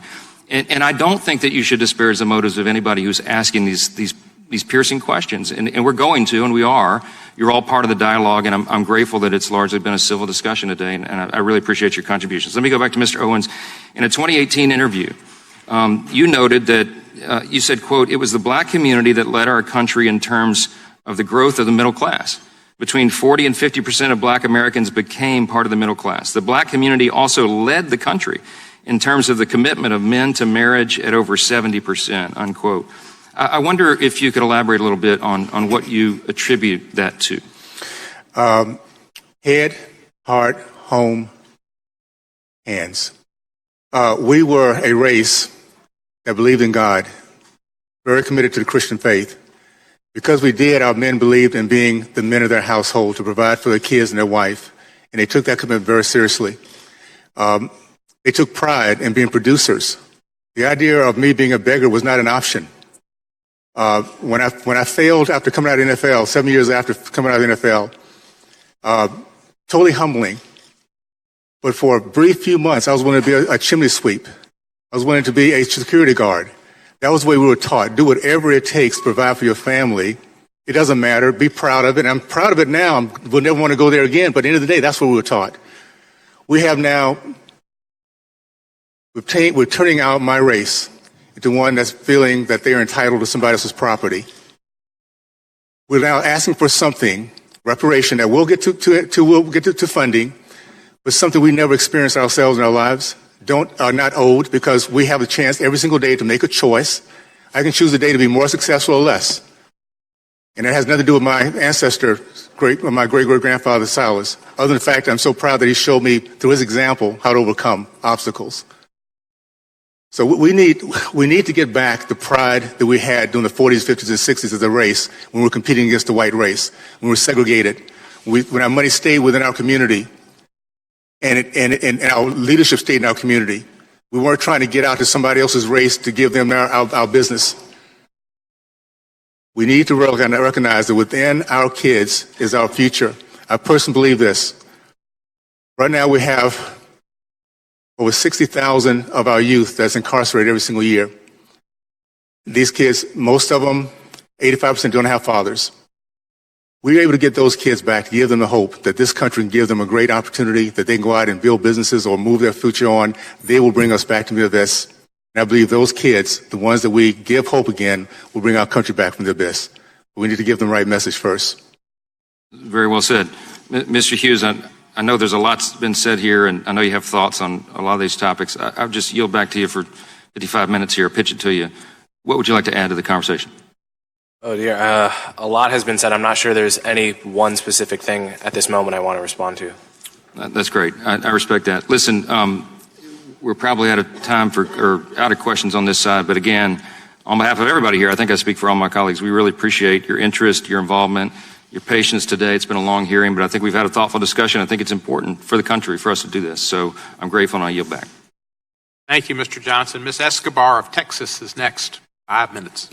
Thank you so much, Mr. Chairman. And I want to just say how proud I am and fortunate I feel to be in the room with all of you, to be able to have this very important discussion and to participate in this historic hearing.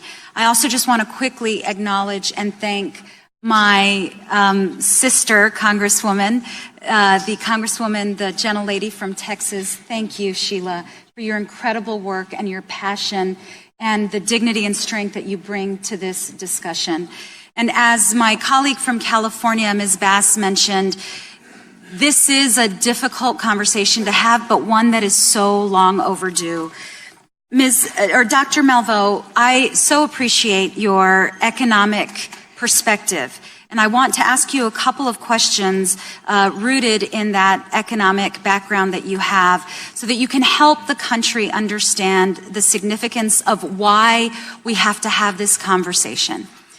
So first, I'd like to ask you to respond to critics of this bill who claim that the U.S. has already paid reparations to African Americans through affirmative action. How would you respond to that? Sister Congresswoman, for the question. Let me say that affirmative action, the primary beneficiaries of affirmative action actually were white women. And there's a significant research that shows that because white women were better poised to take advantage of the benefits that affirmative action provided. You had disadvantage and discrimination. The African American community had disadvantage plus discrimination. White women simply had discrimination. So when you go back and look at the data, you will not find that African Americans significantly benefited from affirmative action. It was a lot of talk and not a lot of action. So, when people talk about we've already paid reparations. I've heard people talk about the fact that, white people died in the Civil War fighting on the side of the North. Well, the North was also a beneficiary of enslavement, quite frankly. And my sister here, who's talked about her family, has lifted that up. So, no, the reparations have not been paid. And the fact is that we're not, again, some folks may want checks, but what we're really talking about is closing that wealth gap and making people whole. Thank you. And to that point about the wealth gap, that the income gap was actually shrinking until government played a role. The income gap for formerly enslaved individuals. The wealth gap, actually. The wealth gap, I'm sorry. The wealth gap was shrinking until Jim Crow laws and profligate racism intruded in the ways that people were able to live their lives. So that the Tommy Moss story that I told a little bit of, the guy who opened the grocery store, Ida B. Wells' goddaughter's dad, opened a grocery store. He dared to compete with white people. Because he dared to compete with white people, he basically lost his life. Tulsa, Oklahoma, when the governor of Oklahoma actually appointed a commission to find out why the Wall Street massacre occurred, one of the newspapers came up with this conclusion: too many N-words have too much money. That was the conclusion of an official government commission. And Black Wall Street was amazing. Dr. Olivia Hooker, who passed just last November, was the oldest living survivor, and she was a friend. And she said, we didn't have to leave the black community for anything except for banking. We had our own grocery stores, department stores. Black doctors built a library when white folks wouldn't build a library for black people. That kind of economic thriving became a source of envy. Wilmington, North Carolina, where Brother Man over here wants to talk about, people want to talk ugly about Democrats. People change their ideologies. So the Democrats were the devil once upon a time. There were these groups called the Red Shirts, which were the Klan. They were Democrats. However, the Republicans took that over. They became the devil. And I'm just saying, and forgive me, Brother Chairman, I know you said I'm not supposed to say that. Forgive me. But in any case, people do change ideology. So all this throwing at Democrats and Republicans have been racist. But in Wilmington, North Carolina, Republicans and black people came together to form a fusion government. And white folks were so frightened that they took all the prominent black men in that town, arrested them. The next morning gave them tickets to leave town. They had to leave their property, their livelihood, their families, everything. This is why we need reparations. Democrats were so threatened by the notion of this fusion government that they basically burned people out. They've documented 60 deaths, but there's a film, when I was talking and you told me I couldn't talk, there's a film called Wilmington on Fire. I want everybody to watch this film, Wilmington on Fire. It really does talk about what happened in Wilmington in 1898 when they just basically burned black folks out. 25% of the black people in Wilmington left. Nearly a third of the black businesses in Wilmington went out of business. It was really about economic envy. So absent this economic envy and fear, black folks, we didn't get the 40 acres and a mule, but we were still trying to do it. And then folks came in and said, wait a minute, if we let them do their thing, where's our cheap labor going to come from? And so that's what happened. Thank you for the question. Thank you so much, Chairman. I'm out of time. Appreciate it very much. And last but far from least is the sponsor of H.R. 40, the Honorable Sheila Jackson Lee, for her 5 minutes plus. You're right. Thank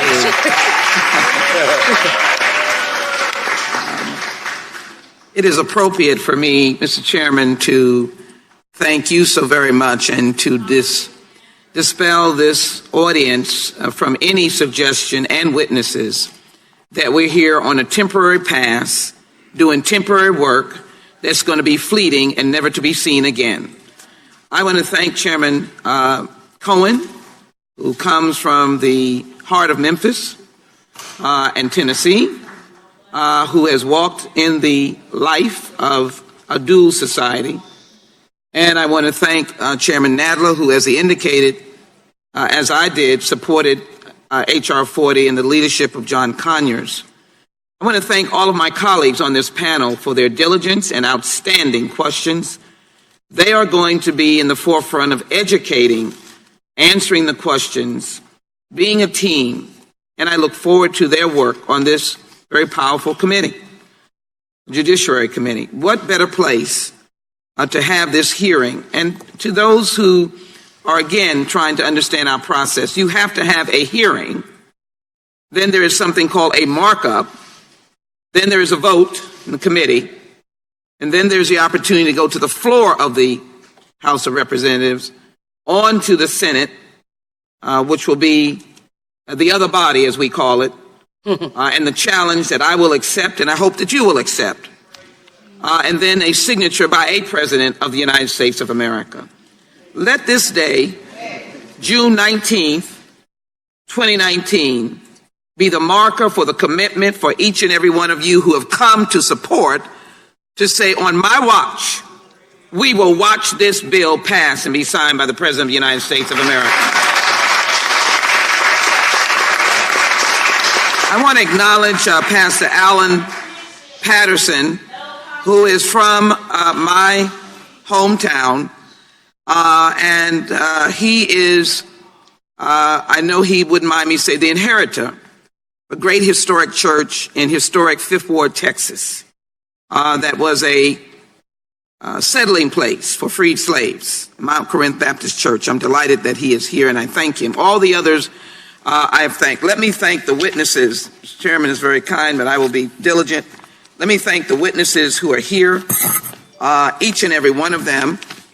Let me thank Mr. Coates, Mr. Glover, Ms. Brown, Ms. Hughes, Ms. Owens, the Right Reverend Eugene Taylor Sutton, and as well Dr. Julianne Malveaux, Professor Eric Miller.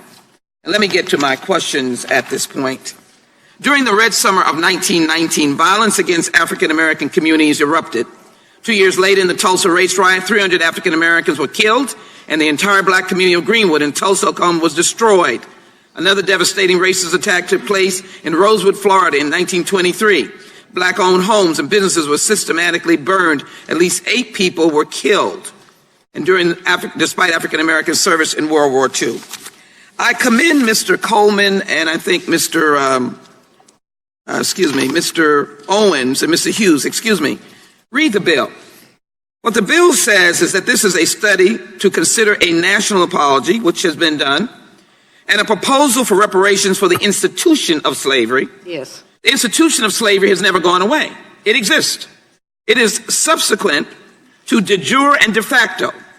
That is, that it is subject to the laws and to the current atmosphere of what has generated today racial and economic discrimination against African Americans and the impact of these forces on living African Americans that are to make recommendations to the Congress on appropriate remedies and for other purposes. Why does the Congress have to do it? Because the Congress is the lawmaking body of the federal government, and it was the state and federal government that institutionalized laws that made slavery an act of the state. Yes. And it's not the courts. They will interpret, but we have to correct our error. And that is why, in that historic moment, Republicans and I guess some Democrats came together in the Congress and supported the 13th Amendment, which then Democrats and Republicans, or whatever they were called at that time, throughout the states, then the states voted to accept that particular amendment. That is why the Congress must do its job. I welcome the disparate opinions, but I would argue to the gentleman from Columbia that you are, I think, without the historical perspective and the pain of being opposed at your very young age to affirmative action and reparations. So I would welcome a continuing debate. My door is open for you. I welcome you being here as a witness. But I think it is important to take note of this. One, not my husband, excuse me, love him too. My father was Ezra Clyde Jackson. He was the baby boy of a widow mother with 3 brothers that went to World War II. A young man that graduated from the High School for Arts in New York City. He, out of high school, went to the cartoon industry in New York. It was thriving. What an amazing thing for a young black boy. When the white man came back from World War II, my father was summarily fired for them to take his place. I was not born then, but I can tell you that the life of that talented black man was never the same. Until some 40 years later, when he was able to, his talent never lost, able to be called back into that industry. Racism. It wasn't slavery, wasn't 1892. It was in these prosperous 40s that you were talking about, that my father, because of the color of his skin, his brilliant talent, the cartoonist artist that he was summarily fired. And so the question I have, Dr. Malveaux, while the white middle class was being buoyed by the New Deal period of my father's life, African Americans were consistently excluded from its benefits. For example, the 1935 Social Security Act carved out jobs largely filled by African American workers, such as farm and domestic labor, from its old age and unemployment insurance. Federal housing programs also discriminated against African Americans by redlining black neighborhoods to preclude them from receiving Federal Housing Administration, FHA. The GI Bill, which dedicated billions of dollars toward expanding opportunity for soldiers returning from war, also contributed to the widening gap between white and black Americans. Southern congressional leaders made certain that the programs were controlled by local white officials, resulting in black veterans being denied housing and business loans. Now, Dr. Malveaux, I want to get to your seatmate there, Mr. Miller. So I'm going to you first, and I also want to get to Mr. Coates on these issues, and I thank all the other witnesses. Could you comment on this impact, this continuing impact, when we didn't benefit from that? Yeah. Both for the hearing and for the question, the continuing impact is it shows up in the wealth gap. In addition, the entirety of the way that we redlined black communities through the Federal Housing Administration, redlined communities so that people could not get housing loans, even when they qualified for them. That this was government policy. This is why Congress must do this. Congress did the devil, and now Congress has to do the right thing. It's quite simple. I'm so happy that you mentioned the GI Bill for a couple of reasons. Number one, as you said, the state authorities decided who got benefits. In the state of Mississippi, fewer than 1,000, and the number is 600 or 700, but I'm going to just round up, fewer than 1,000 black men were able to go to college on the GI Bill for Mississippi. Because when they went to get their GI benefits, the GI board said, oh, you could go to barber school.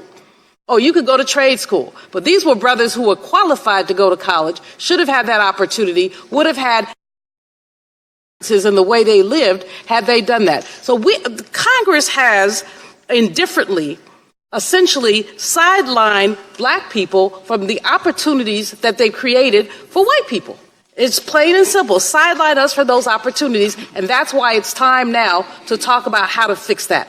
My brother, who has done the work on Tulsa, can talk so much more about that, but let us simply say the commission that is created must go through line by line and look at all this and detail it. I don't like to think, like I said, I'm not kumbaya. So I don't like to think that white people are evil. I think white people are ignorant. White people do not know what the history is, and I commend y'all to look at the history and the work that you've done in the past and then challenge you to do the right thing. Thank you. Thank you. Mr. Coates, may I bring you to the 21st century and a recent article in the New York Times that basically says, yeah, thank you. But in the shadows, this is Kansas City. Downtown is booming, but in the shadows of the city's thriving business and entertainment district are languishing East Side neighborhoods pocked with boarded up homes, overgrown trash-strewn lots. The shiny caps and storefronts are almost non-existent, and residents like the Tanya Bowman felt forgotten. I love downtown, and I'd love to see it grow too, but you've got to be real, says Ms. Bowman, who lives in the predominantly black East Side. It's like neglect. We get the leftovers. Can you just bring that all together for us in what you have ascertained about the commission, racism, and where we are today? Sure. I think the consistent point from the comments that, you just made, an article you just read from, stretching all the way back to the period of enslavement in this country, is the idea of theft. Enslavement is theft. 250 years, black people had the fruits of their labor stolen from them. We don't often think about Jim Crow and the era of segregation as theft, but it's theft too. If I agree to pay taxes, if I agree to fealty to a government, and you give me a different level of resources out of that tax pool, if you've given me a different level of protection, you have effectively stolen from me. If you deny my ability to vote and to participate in the political process, to decide how those resources are used, you have effectively stolen from me. And so it makes a kind of sense that after a period that begins in 1619 of theft, ending conservatively in 1968, I think I get an argument on that, but That if you steal from a group of people over that long of a period of time, you will have the very wealth gap that Dr. Malveaux resulted from. I think it's very, very important to bring that into the conversation because this wasn't a passive discrimination. This was appropriating resources from one group and giving them to the other through the auspices of the state. Thank you. Thank you, Mr. Chairman. I am very grateful to you to yield back, and I feel the power in this room. I'd ask my colleague, Mr. Johnson, let us work together. Let's get this done. It is long overdue, it is deserving, and it is the right thing to do. Mr. Chairman, I yield back.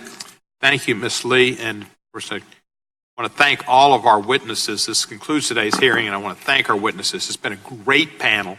This is what magnified times 10, 20, 50 study would be like, because this panel would be heard and heard and heard, and people would get the story of what's happened in America and different perspectives on how to deal with it. Without objection, all members will have 5 legislative days to submit additional written questions for the witnesses or additional material for the record. I want to thank our ranking member and all of my members. Our attendance was excellent. If anybody sees John Stewart, tell him everybody was here and very attentive. And for that, the hearing's adjourned.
we have an effort here